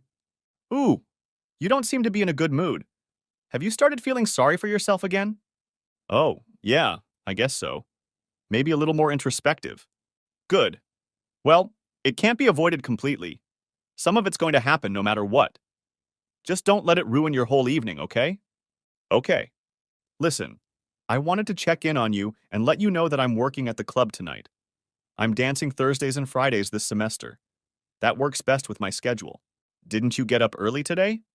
Yes, it's a long day, but I have a 5-hour break in the afternoon, and I always manage to take a nap. I just wanted to let you know that I won't be able to meet you until Saturday. Oh, and if you want to come to the club, I highly recommend against it. You may think you can handle it, but trust me, watching me work will be awkward and weird. I don't want to put you through that. Okay. Yeah, I guess I understand. I thought you weren't in the club anymore. Why did you think that? Jessica said her friends went looking for you. Oh, yeah. Jerome knows to tell the college kids I'm not there. I have 4 places in town that I move back and forth to, so they don't get mixed up under my feet, and I always use different names. I do get recognized from time to time, but it's less often than you'd think. College guys don't usually have a lot of money to spend on strip clubs. I guess that's true. I wasn't so lucky when I was in college. Maybe you just lacked confidence. Trust me, you're a godsend. Thanks. Hi. I was wondering, when you dance, do you always pick a name that starts with an S? As a matter of fact, yes. Why? Just wondering. The guy in the private room booth called you C. Jerry's known me a long time. He said I was lucky enough to be one of your special cases. I mean, he meant it sucks, but I'm in good hands. He's nice. Is he one of your special cases too? No. He's married to a great guy, Daniel. They've been together for almost 20 years. Huh? I wouldn't have guessed that. What, he's gay? He just doesn't look manly. He cares a lot about girls and is very good at reading clients. Sounds like a good man for the job. It is. Hey, listen, I've got to go. I just wanted to check on you. Did you get a good long-term job at that hotel? Yeah, I'm already there. Good. Also, you still owe me a dinner party. Can we set it up on Saturday? Oh, yeah, sure. Saturday is good. Where would you like to go? Surprise me. Just somewhere that has healthier food. The thought of Ruth's Chris was lovely, but honestly, the food there is too hearty for me. Okay. Wear something nice, but not too much. Huh? Okay, then we both have a decision to make. Right. Okay. Have a good night. Don't feel sorry for yourself for more than, say, another 45 minutes, okay? And then get out of here. Do something fun for yourself, something you don't normally do. Unless you get drunk, don't do that. You'll thank me later. Okay? I promise. 2 more times. Okay. I promise I won't feel sorry for myself all night. I'll take care of myself and do something fun that I don't usually do. Good man. I'll see you on Saturday. Call me tomorrow. Okay, I love you. I love you too. We ended the conversation. I could feel the walls going up. It must have been helpful. I thought about going to watch her dance again, but she was right. That would be weird. I'd be jealous and depressed, and that's not good. I broke my promise and spent the rest of the night immersed in myself. Next chapter. The next day at work, I was surprisingly productive, considering I also spent a lot of time researching real estate online. I'd decided to buy a condo, and I had several options to consider, though none of them seemed realistic. Geez. Was I really going to move? Surely that would be better for me professionally. I didn't want to stay in this house. The kids? Well, that was going to come out soon no matter what. I didn't expect any of them to live in this house permanently again. It wasn't the house anymore. It was that house, and it had already been finalized. Also, my first consultation with a divorce attorney was scheduled for 2 in the afternoon. I made sure to gather all the necessary paperwork they asked for and showed up on time. As I walked into the room, my heart ached, even though I was determined to see the case through. My attorney was a woman named Alicia Swanson. I had heard that men do better in these cases when their attorneys are women, and women do better when their attorneys are men. I had no idea if that was true. I showed her my financial statements and the letter Stephanie had written. Wow, this is really bad, she said. You do realize this is a no-fault state. Technically, it doesn't matter what she did or why the marriage is falling apart. But it's still not good for her. It was foolish of her to leave such things in writing. It would help to get a favorable outcome to the case. What are we trying to accomplish? I just want it done. A fair division. We'll sell the house. There's tons of equity in it that can be multiplied. The kids are 19. Custody and child support aren't a problem, right? Right, but you're still paying their tuition, at least your share, and you're a co-borrower on their loans. Divorce doesn't change anything. Any help you want to give them to improve their quality of life can go directly to them or to a trust they can access. It doesn't have to go through Stephanie. She furrowed her brow. I don't want to... Well, it doesn't have to change anything. But they're your children, aren't they? Have you had them DNA tested? It had crossed my mind. Steph said she wouldn't do it to me, and I gave her a rather snide reply when she said that. I didn't do any DNA tests, but even if I did, they're still my kids no matter what. I love them more than anything in the world. I've been their father their whole lives, and anything beyond that is not their fault and will not affect our relationship. That's the right attitude. Good. Let's just keep that option in case things get ugly. I understand that you don't want things to get violent, and for your sake, I hope things work out. However, I am your advocate, and I want to be prepared for anything. Even just doing the test will look like a fat screw you to your ex. I'm not going to lie, I'm hurt. My life was ruined. I'm still mad as hell. She thoroughly deserved that screw you. But I want to appear polite and reasonable, at least at first, at least on paper. And I want to keep the alimony to a minimum. I see. Well, given the difference in income and the length of your marriage, alimony is pretty much a given. The only thing that could completely negate them is if she marries someone else. The letter she wrote can help lower the alimony with an equal husband's statement. We can also lower it if we can prove that her new boyfriend is a means of support for her. Are they living together? As far as I can tell, she lives with him. Just living. I don't think she's moved in, and I can't prove anything. Let's see if we can find out. Maybe we should hire a private investigator. I know a few we could work with. I mean, the affair is out in the open now. Aren't these guys expensive? Wouldn't that save so much alimony? She shrugged. It's a compromise. If you wanted to enforce a prenup or sue for alienation of affection or something, then yeah, definitely. But for the sake of a possible partial reduction in alimony? Not really. It would take years for the investigation to pay off, if at all. Honestly, it would be easier to just get her to admit where she lives. Are you staying at the house? No, I was at a friend's house. Now I live in an extended stay apartment near my work. But you say she's not in the house? I changed the locks. Then she broke in and changed the locks again. She locked you out? Practically. And yet she herself isn't there?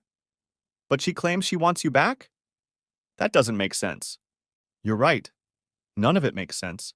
She sighed. It often doesn't. It's okay. We'll get through this. As long as you're both safe, it doesn't matter. Will she fight about the house, the money, or insist on dragging her feet on counseling? Actually, I already have a counseling appointment. Really? You agreed to it? Yes. Not to make up. To work things out. I'm even paying for it.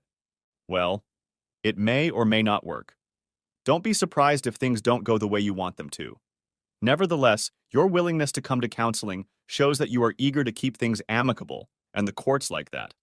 Believe me, family court judges don't like having to try pointless fights. I understand that. Believe it or not, the lawyers don't like it either. Most of the fights we take on behalf of our clients are really stupid. I once fought for 6 weeks over the ownership of a coffee table that no one cared about.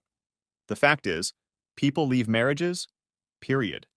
You simply can't stay married to someone who doesn't want to be married to you. It just takes time for the legal rules to catch up with reality. 8 times out of 10, when couples get divorced, they agree they don't want to be together, but they drag out the process because they are trying to hurt each other. Sure, it means more money for me, but honestly, everyone would be much better off if you just get it over with quickly. I seem to like this woman. She shuffled through the papers, seemingly ready to call it a day. I think we've had enough for today. I can be ready to file in a week or so. Let me know when and where you want it delivered. As soon as possible, at his house, or no, at work, or no. Think about it. Time and place matter. They convey friendliness or hostility. Friendliness is better. For you. In the moment. If need be, I can get mean and fight with the best of them. God knows you've given me enough work. But you say you don't want to go out with guns drawn, right? That's right. Well, okay. I'll think about it. When is your counseling session? Wednesday. We'll see how it goes. Call me after that. She tucked my paperwork into a box of folders. And try to enjoy the rest of the day. Trust me, things could be a lot worse. Okay. I walked out of the office. Next chapter. I called Jessica. It went to voicemail. Almost immediately, a message came through. Hi, I'm with my mom right now. Not a good time. Call me at 8 o'clock. I sent a KK in response, which I knew meant okay, but not why. I called Michael instead. Hey, Dad. How are you doing? Any news? Just met with the divorce lawyer. Michael was silent. Still there? I can't believe this is happening, that's all. The process is set in motion. It will take a week or so to file the papers and serve them on her. Then it'll be another few months, maybe a year, and that's if things move quickly. We have a counseling session scheduled for Wednesday. I wanted to use it to pull your mother's head out of her ass, but I've been told it may not go as I expect. I'm sure at some point I'll be asked to take responsibility for my part in the collapse of the marriage, whatever it is. You're not a failure, Dad. I can see how you might think that. I mean, I've done some reading. Your feelings are valid and not uncommon, but hell, I'm not good at this. People tend to take things personally. Kids always blame themselves when their parents divorce, even though everyone knows they had nothing to do with it. Oh my God. Michael, you don't think it's your fault, do you? No, not really. I mean, those kinds of thoughts have crossed my mind, but it's not hard for me to dismiss them. I haven't left the house in almost a year. And before that, well, it seemed to me that Mom was trying to keep any of us out of it, wasn't she? You're right. She was only thinking about herself. I agree. Listen, I don't want to talk bad about your mom. She's still your mom. Nothing will ever change that. I don't want to interfere with your relationship or turn you against her, okay? You won't. You won't. I mean, I don't like it, but I'm still going to think what I think. I just hope the girl I marry doesn't do something like that to me someday. She, well, God, I want to tell you she won't do that, but I probably can't. There's no telling. I just hope you have better luck than I did. Maybe this whole marriage thing isn't what it seems, huh? Don't say that. Like I said, I've done a little reading. Generation Z isn't marrying and having kids at the same rate as previous generations. Millennials were slower than Generation X, and you guys were slower than boomers too. Young people seem to be rethinking all of this. Maybe there's a reason for that. Maybe there is. You know what? What? I'm really glad I have such smart kids. Glad to help. Hold on. He must have been fiddling with his phone. Jessica's calling me. She's with her mother. You'd better pick up. I'll call you back. Bye. Love you, Daddy. Next chapter. 45 minutes passed. Dad? Hi, Michael. So Jessica was in a bit of a state of confusion. Mostly she was just crying. Shit. Is she okay? I'm going to call her. No, I'll go to her. I'm here, Daddy, she said. Michael paged you. Oh, hi, honey. I'm all right. I'm better. What happened to your mom? Oh, God, it was awful. She kept trying to convince me that Mr. Davenport should be part of our family. She wanted me to accept him as, like a stepfather or something, that he should be her second husband. She what? I think she's lost her mind. It's probably perimenopause or something. I told her she was crazy, and you'd never agree with that, and neither would I. But it was like talking to a wall. She's created this bizarre fantasy scenario and won't budge from it. This woman sincerely believes that she brought Lee Davenport into this family? Yes, that's what she said. Like she is. Jessie cried again. Daddy, I don't know how she can do this. How can she do this to you? How can she do this to us? I don't know what's wrong with her. She's... Breathe, Jessie. Calm down. Yeah, little sister, we've been over this. She still cried for a few minutes. Jessie, I'll come get you. No, you don't have to. Yes, I do. Look, I'm not going to do anything anyway. I can't leave you like this. Let me feed you dinner. Let me be there for you. Please. She said nothing. For my sake. Let your father do this for you. For me. You're a good father, she said. The best, Michael agreed. I'm leaving. I'll be in a public place near my dorm. Text me when you're a 5-minute walk away. Okay. I love you, Daddy. I love you, Jessie. And you, Michael. I love you too. Take care of my baby sister, Daddy. I will. We ended the conversation. I sent the text message. Jessie got into my car, carrying a gym bag. I guess she wasn't going to spend the night at the dorm. I took her out to dinner and she couldn't eat anything but soup. We hardly spoke at all. We went back to my hotel room and sat on the couch. My strong, smart, capable 19-year-old daughter was a 7-year-old again. I just held her in my arms and we could feel each other's breath. Sometimes just being there for each other is enough. Next chapter. Jessie spent the night on the fold-out couch, and I took her to breakfast before bringing her back to campus. It was Saturday, so neither of us needed to go anywhere. Breakfast turned into brunch and a long phone call with Michael at the same time. I got her back to campus and got to work on my email. My transfer to Chicago was pretty much a done deal. If I wanted to, I could be there in 6 weeks. The company would even pay my moving expenses. I narrowed my choice of condos down to 2 and sent them to Michael to get his opinion. Maybe in a few years we'd be roommates. I did the laundry. I had a week's worth of laundry to do, but it was less than I was used to. I couldn't remember the last time I did laundry just for myself. I always did it with Stephanie and the kids. While all this was going on, I sent Cookie a text confirming our date at a tapas restaurant neither of us had ever been to before. Stephanie continued to leave me messages, which I ignored. After what she had done to Jessica, I had no desire to participate in her delusions. I met Cookie at a tapas restaurant. If you haven't tried it yet, they bring you small portions of different dishes that you share amongst yourselves. Order enough and you'll be full. I figured there would be enough healthier options to satisfy Cookie. She was thrilled with the idea. So, how's the extended stay treating you? She kissed my cheek as we sat down. It's okay. It's not too crowded. Yeah, sorry.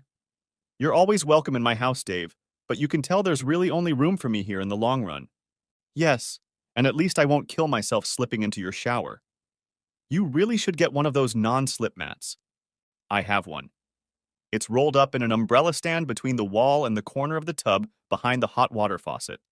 Really? You haven't seen it? No. Damn, you're lucky you didn't kill yourself. You should have told me he was there. I wasn't thinking. I'm sorry. I always shower at the gym or at the club. I only use this tub to lounge around in. It's great for that. It's very relaxing. Huh? You know, that actually did cross my mind. What we're missing. A shower mat. Stephanie's novel. God, the world must be full of stuff we don't even realize is out there, but threatens us around every corner. My mood darkened, but Cookie, as usual, saw right through me. I thought about deflecting attention away from myself by asking about how she danced the last 2 nights, but realized that I'd be answered with, "What happens in the club stays in the club." I silently wondered if she was prostituting herself and decided I really didn't want to know. I also didn't want her reading my mind about it. Dave, you're a million miles away. Sorry, I guess I am. I've got a lot on my mind. Stephanie. Well, yeah, and also about you. You were right when you told me not to come to the club. I don't think it would have cheered me up. It would have been hard. And the future. I'm going to Chicago. I've made my decision. But am I running towards something new or am I running away? I really don't know what I'm doing these days. I have no idea what's in store for me. I don't know what I'm missing. And despite everything I've done, I don't feel like I'm in control of any of it. She nodded. Because something terrible happened to you. Well, yeah. Good. Well, we can't always control what happens to us. We usually can't. But there's a lesson you still haven't learned. I've told you about it before, but it's never been learned. When you do, you'll understand it. Until then, it's just words. But I am a teacher, and I will show it to you in different ways until you understand it. Are you ready? Of course. We'll see. It will come down on you when you're ready, and not a second before. The lesson is simple. Bad things happen, and we can't control them. What we can really control is ourselves. You have absolute and ultimate control over how you let things affect you. It's not an easy thing to do. We are slippery and not always true to our intentions. Things affect us in ways we don't understand, and therefore can't deal with them properly. Our feelings get in the way of our judgment. But in the end, the only person responsible for how you react to anything is yourself. I mean, yes, that's true. But I can't help. No, screw it. Look at me. Look at what happened to me, and look at who I am now. It's not going to happen overnight. You can choose to fight this for the rest of your life. You may or may not decide to fight it for the rest of your life. It, depends. You, and you, alone. Okay, I want you to visualize something. Picture a man, and something terrible has happened to him. He feels like his life has been ruined, that he's been robbed of any chance of happiness. Not much of an imagination, is it? He's not you. His name was William Ernest Henley. He lived in the late 19th century, and he was stricken with illness. He lost a leg and spent most of his life in great physical pain. Here is what he told me about what happened to him. Out of the night that covers me, black as a pit, from pole to pole, I thank all the gods for my invincible soul. Under the blows of circumstance, I did not flinch or cry out. Under the blows of chance, my head is bloody, but not broken. Beyond this place of anger and tears, only the horror of the shadow looms. And yet the threat of the years finds me, and will find me without fear. No matter how strict the gate, no matter the scroll of punishment, I am the master of my fate. I am the captain of my soul. The title of the poem is Invictus, which means invincible. He is defeated, he is bruised and battered. From the outside, it looks like he's destroyed, but he's not. He is willing to do more, as long as it doesn't kill him. But even in death, he will not be defeated. He will not be defeated. He can be driven to the ground, but he will never bend the knee. Oh my God, was all I could say. The ground spun, and I had to grab the edge of the table to keep from falling. Can you feel it? Yes, oh God, yes. Fortitude, David. Strength. Determination. Invictus. Yes. Who is the captain of your ship? I am. Who is the captain of your soul? I am. I can't hear you. I am. Who decides what you do? I am. Right. Invictus. Damn, Skippy. So there you go. You've been dealt a heavy hand. Could have been better, could have been worse. Doesn't matter. You decide how things are going to be. You decide because they are yours. Speak the truth about yourself. Be honest about it. Make decisions for yourself because you are the one making them. Be real about it.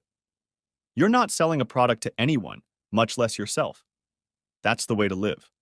I hadn't drunk anything, but I felt drunk. It doesn't have to happen overnight. It almost can't happen. I just have to keep going. One day at a time, like they say in the 12 steps.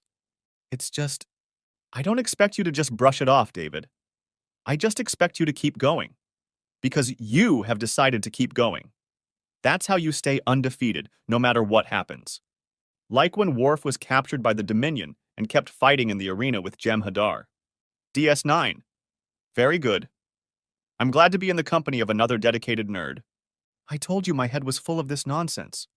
Your head and your heart. They're full of the best things in the world, Dave.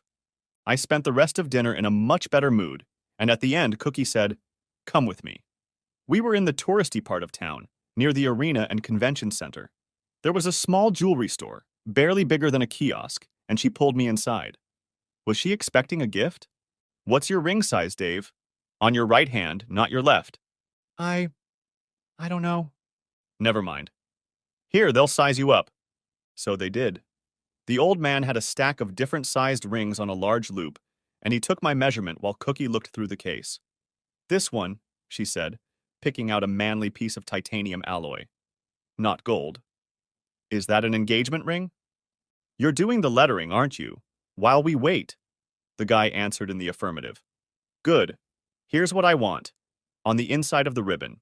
3 words. Spread them evenly across the inside, not all together. Like here and here and here and here, she said, pointing. She took out a piece of notepaper and wrote 3 words that I couldn't see. What are you talking about, Cookie? It's a present. From me to you. I can't let you do that. You don't have to let me. I'm making it. You don't have to wear it. Throw it in the river if you want, but I'll do it. But you said... What did I say? You said it's not a relationship. It's not... Oh. No, you misunderstood. It's from me to you, but the ring isn't about me. It's not about us. It's about you. It's supposed to be a reminder. A reminder of what? You'll see. She slipped the ring on my finger when the guy finished the job and paid with a credit card. It fit perfectly and looked good on me. Cookie has great taste. I felt weird, though. I had worn a ring on my left hand for 20 years, but never wore anything on my right hand, and now everything had changed. I was truly in the looking glass. I took it off and read the inscription. Fortitudo, Integritas, Invictus, Strength, Integrity, Unconquered, she said. Let that be a light for you in the dark places when all other lights go out. I smirked. Galadriel's gift, the light of Arendelle. Goodness, nothing gets past you, O master of nerd trivia. Her smile shone as brightly as any Silmaril. When it gets dark, when you feel broken or hopeless or alone, touch the ring and remember. Hopefully you won't have to fight Shelob. I doubt it will come to that. I'm going to Chicago, not Mordor. I kissed the ring and then kissed her cheek. Thank you, Cookie. I'll treasure it forever. I'll wear it and do what you said, but I'll also think of you and everything you've done for me. Wow, don't get all snotty on me here. This isn't goodbye. I'm leaving. And you're coming back. And I'll be there. Sure, it won't be regular, but I promised you a long drive, and I'm going to fulfill it. Okay. Thank you. It's part of your journey, Padawan. Speaking of traveling, I've packed a bag. Allow me to follow you to your new abode. Next chapter. Well, it was one hell of a night. Cookie and I made good use of each other, and she lounged in the shower stall. We didn't spend the afternoon together until after a quick breakfast. She had a mountain of final papers, and we both had work to do the next day. Michael was shocked that I had offered to live with him, or rather, move in with me when he moved to Chicago in a few years, but seemed excited about the idea. He couldn't wait to get his own place, but the Windy City isn't cheap, and he'd probably need a roommate anyway. A roommate who pays all the bills, is happy to have you around, and promises to keep his nose out of your business is the best option. He didn't want to make a commitment, but said he liked one of the apartments better than the other. Monday went without incident. Tuesday also passed without incident. The highlight of the day was visiting another sushi place with Cookie, her treat. She was thrilled to see me wearing my ring. I didn't take it off. I saw it as a new commitment to myself. The sushi was much better than the first time, and the steak helped. Cookie knows her stuff. She even taught me how to use the chopsticks. It was her treat, but I couldn't help but notice that it cost twice as much. We managed not to talk about my meeting with Steph the next day, but I kept touching the ring anyway. Next chapter. Wednesday afternoon. Big day. I showed up at the counselor's office exactly as scheduled. I didn't want to show up late and look cranky. I also didn't want to show up early and let Steph ambush me. I decided that Gandalf's attitude of punctuality would be appropriate. I arrived a little early, parked the car where she was unlikely to be seen, and walked through the door with 1 minute to go. She wasn't there. I wandered around the reception area with a lost look. I sat down with a cup of awful coffee from the Keurig coffee machine and waited. After 10 minutes, I decided enough was enough. There was no one at the front desk, and I stomped around until I found someone to ask. A girl was reading something on her tablet. "Hi, I'm supposed to meet Jordan Koenig. He's in session right now. He won't be available until an hour from now. I'm part of a couple he's supposed to be in session with. This is our first meeting. My name is David Jameson. You?" The girl furrowed her eyebrows. "Let me take a look at the calendar. Employees usually make their own appointments." She walked over to the simple reception desk and tapped the screen. Jameson. Right. They're in room 4. She frowned. "I thought you'd be here by now. Why would... Never mind. Thanks." I found room 4 and knocked. After a moment, the door was opened by a young man. "I'm sorry, but we're in session and can't be disturbed. Cheney should have warned you. I'm David Jameson." "You're... who's... then..." His eyes opened a little wider. "I think you'd better come in." In the room sat Stephanie and her bloody boyfriend, Lee Davenport. "Great! You're here!" Stephanie cheered me on. "It's rude of you to be so late, but now we can really get started." "Stephanie, what the hell is he doing here?" "No, wait. Let me guess. You came here together. You let Jordan and... Cheney?" I looked at the counselor, who nodded. "You let them think he was your husband." I waited about 10 or 12 minutes. "Well, that's what we're here to talk about, isn't it?" I clenched my right fist. My knuckles must have turned white.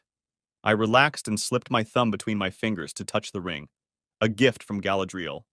Strength, integrity, Invictus. Get a grip, Dave. Don't let the bastards win. God, I was about to fight Shelob. Before I could speak, Jordan decided to take matters into his own hands. "Mrs. Jameson, is this your husband? And this is your lover? Is that correct? Bringing him to this session was highly inappropriate. He is not a party to your marriage, just the two of you." Lee Davenport was completely still, as if he was afraid to move or speak. He looked like a small lizard trying not to be eaten by a cat. "We're soulmates," Stephanie said. "I thought this was the opportunity we all needed, so we could sit down and talk like adults and work things out. Without David throwing another tantrum." Jordan looked at me. I decided that the less I said, the more I won. "David isn't throwing a tantrum, Stephanie. He seems to be. Very well in control of himself. And to be honest, I'm sure he considers this man's presence here a provocation of sorts." "Worthy of a response," I clarified. "And what would your response be?" "Okay, yes, this man is a therapist. What's the old joke? How many therapists does it take to change a light bulb? How many do you think it should take?" That's a terrible joke. Anyway, I had the floor. My reaction. Well, I can't think of a better demonstration of the state of my failed marriage. My spurned wife is clearly out of her mind if she thinks I'm going to be part of her shit show. I headed for the door. I'll pay for this session, but not for the next one. And I'm not coming back. Please, the three of you should use this time to try to explain to Stephanie how screwed up she is. See, he's being so immature. A reasonable adult would have at least stayed and talked about it. She looked strangely triumphant. Stephanie, I really hope an epiphany comes upon you one day. Expect to be served by the end of the week. I'm done with you. I left. It turned out those were the last words I would say to her in person more than 6 years later. Next chapter. Alicia Swanson was true to her word and worked quickly. She even managed to get a restraining order against Stephanie after her little prank in the counselor's office. Stephanie got the papers at Lee Davenport's house 51 hours after I left them. She'd created obstacles, of course. But I didn't need to live in that house. My relationship with Michael and Jessica was secure. Hell, I moved to Chicago and was able to get distracted by work and settle into a new city. I didn't have to get married again. I could wait as long as it took. Even if the divorce dragged on forever, I was already done being married to this woman. In the meantime, I wasn't going to live like I had before. Stephanie didn't want to sell the house. That was okay. She didn't live in it, and neither did I. It was 75% paid for, and there was a lot of equity in it. So I kept paying the mortgage.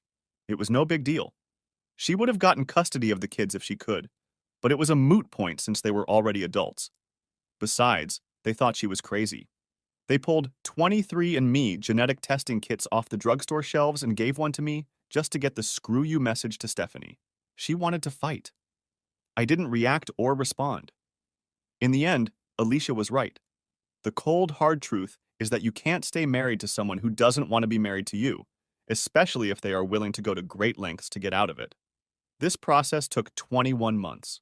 Steph married Lee Davenport, barely had time for the ink to dry on our divorce papers, which saved me a ton in alimony. That marriage lasted about 10 months. It seems that the illicit relationship was a big part of the dynamic of their relationship. Once he became her permanent husband, things fell apart. He found another position in another neighborhood, and after another year, he moved out of state. She remarried, stuck with him for a while, then he cheated and left her. After that, she got together with another woman and immediately moved in with her. What's the old joke? What does a lesbian bring on a second date? Answer: a truck. I know, it's another terrible joke. It's not funny at all. Anyway, this relationship quickly turned into the stereotypical lesbian bed death.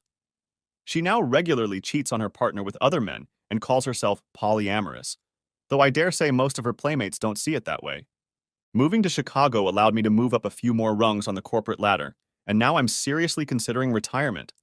Michael moved in with me after he got his degree. This went on for almost 2 years until he found a girl he liked and decided to move in with her. I'm sure she was much better company. They got married, and I'm expecting a grandchild soon. Jessica doesn't seem to be in a long-term relationship. She is traveling the world, moonlighting here and there, visiting her friends from high school and college, and making new and varied acquaintances. I assume she'll settle down sooner or later, but she's in no hurry. Maybe she's right and marriage isn't what it could be. I never got married. I haven't yet. I still get too much attention from divorced women my age, and I don't want to be in that position again. Besides, I have major trust issues, I admit that. But at least I have my reasons, and I know it's not just me. Verdi was right. La Donna est mobile. I still wear the ring Cookie gave me every day, and I touch it often to strengthen it. I still have a relationship with Cookie, although we never went further than I have already described. She comes to Chi-Town for spring or fall break from time to time, as promised, and I take a long weekend and visit her at her house. Sebastian is no longer scary around me, though it took him a few years to get there. Oh, and she included me in her next book. The book, Dr. Heartbreaker, explores the communities and support networks that spring up around those who have recently divorced. I was one of her success stories. Next chapter. On one of her visits, we were walking around Centennial after a day of touring. There is a lot to see there. We visited the Field Museum and had dinner at Lou Malnati's, which she really enjoyed despite her complaints about too much cheese. By the way, I figured it out, I said without looking at her. What did you figure out? Your tattoo. No, I didn't figure it out. Her sad smile was more of a smirk. No, figured it out. I don't have to guess. I'm sure. No. You can be sure, but I assure you that you're wrong. She took my hand. Just do me a favor, okay? And don't dismiss any of your guesses. I know we've been through a lot together, and we've become very close. That's not uncommon for me, but I'm sure it is for you. You feel like you know me well enough, but no one does. No one understands. Look, I admit, sometimes I let people guess all three ways and then they never know. But in your case, it breaks my heart a little bit. With you, dear David, it's better to keep the odds alive and untested. Trust me. I squeezed her hand gently and turned to touch her face. The reason no one has ever gotten it right, I said, is that everyone thinks it means three different things. That's not correct. It's the same thing, repeated 3 times. To seal it, like a ritual or a talisman. Her eyes widened. She dropped my hand and staggered back half a step. What? How could you? She closed her eyes, shook her head, and shuddered. No way. I pulled her to me and put my right hand between her shoulder blades, right where the tattoo was. I pressed my lips to her ear, whispering, quietly humming a timeless melody full of promise, joy, and pure magic. S is cookie. That's good enough for me. As I hummed, I traced the letter C with my finger along one of the 3 curved lines that made up the knot of the triquetra. She sighed. C is cookie. That's enough for me. The second curved line was the letter C inverted 120 degrees. C is cookie. That's enough for me. The third letter C, lying on the front, joined the ends of the first 2, completing the knot. Oh, cookie, cookie, cookie, cookie, cookie, cookie. Cookie starts with C. I drew a circle around the drawing, just as she did, making sure to run my finger over each of the 3 leaves each time I chanted the word cookie. She trembled in my hands. I leaned back and looked into her eyes. They were bright and filled with tears. It's always in your head, like a little affirmation. You find strength in it. That's what you said. She nodded. The tattoo is your name, I said. Or rather, it's your signature, written in a way that only you can understand. It is your identity. This Muppet is your Bodhiswata, and this is his song. Now that you are an adult, this is your truth and your power. Why can't a silly joke or a child's song be a profound truth? It can be both. You taught me that. But that's not all. Go on, she barely audibly whispered. Tears streamed down her face. Why do we put our names on things? What does the signature mean? It means we call these things our own. We take responsibility for them. If someone's name was tattooed on you, it would mean you belong to them forever. It would be a public statement to everyone who saw it. But you put your own name on yourself, in your own flesh, forever. You have declared that you belong to yourself, and only to yourself, not to anyone else. No one who sees it will recognize it. It is a private declaration. Everyone else is excluded. You have done it 3 times, signed it, sealed it, delivered it, using symbols that have special meaning to you. Whenever you dance under another name, it always starts with C. You also use the private room number 3. The number 3 keeps popping up all around you everywhere, as if it were magic. 3 is a magic number. That's what high school rock taught you. And of course, C is the 3rd letter of the alphabet. As I spoke, her slight nods had increased in frequency, and now she was wiggling her face up and down in time with my voice. I can't believe it. I thought no one. She shuddered again. I knew you were special as soon as I laid eyes on you.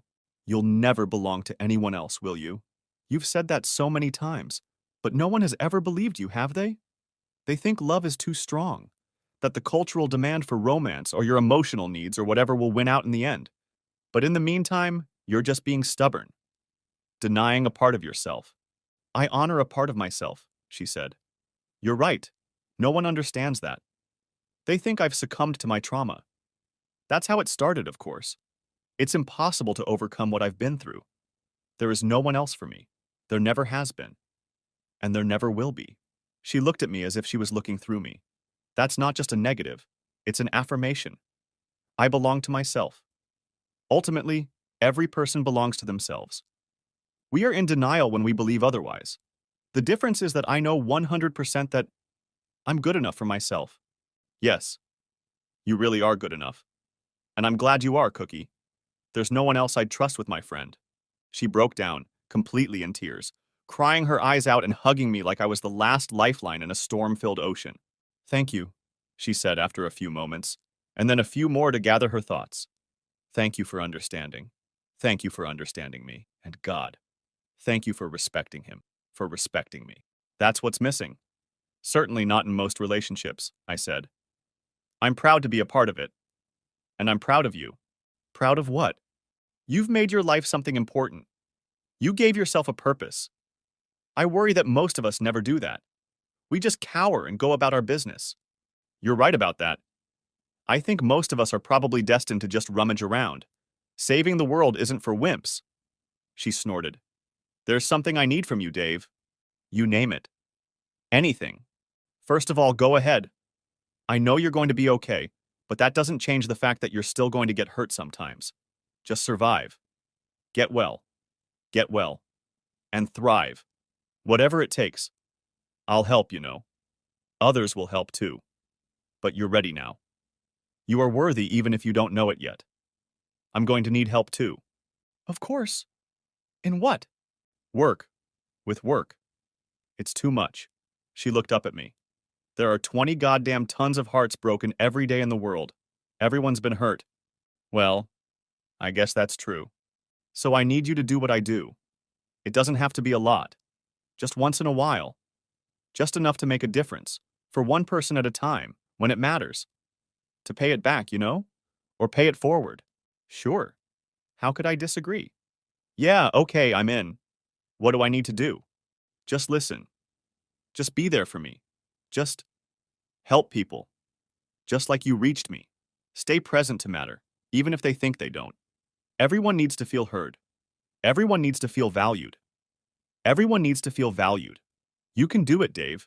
Just reach out to them. Feel them. Everyone is different, so you're going to have to do it differently every time. Maybe you'll get intimate with some of them. Or maybe, go fishing with them and not say a word. Whatever it takes. Whatever they need. Just be willing to make human connections when you see a frayed heart. And keep your promises." I can do that." "Good. You'll find it helps. Sometimes what helps you the most is helping others." She shuddered again. "You said so yourself the first night I spent with you. Why do you think I do it?" "It's literally the only reason I'm still alive." Next chapter. "So this is what I'm doing. This is what I'm going to do in retirement. When Cookie and I get to see each other, it's become common for us to compare notes. After we've mated like crazy weasels. Hey, we're middle-aged, not dead. It's only been a few years and I already have number 4. Maybe this one will be my first Padawan. You never know. It's a strange life.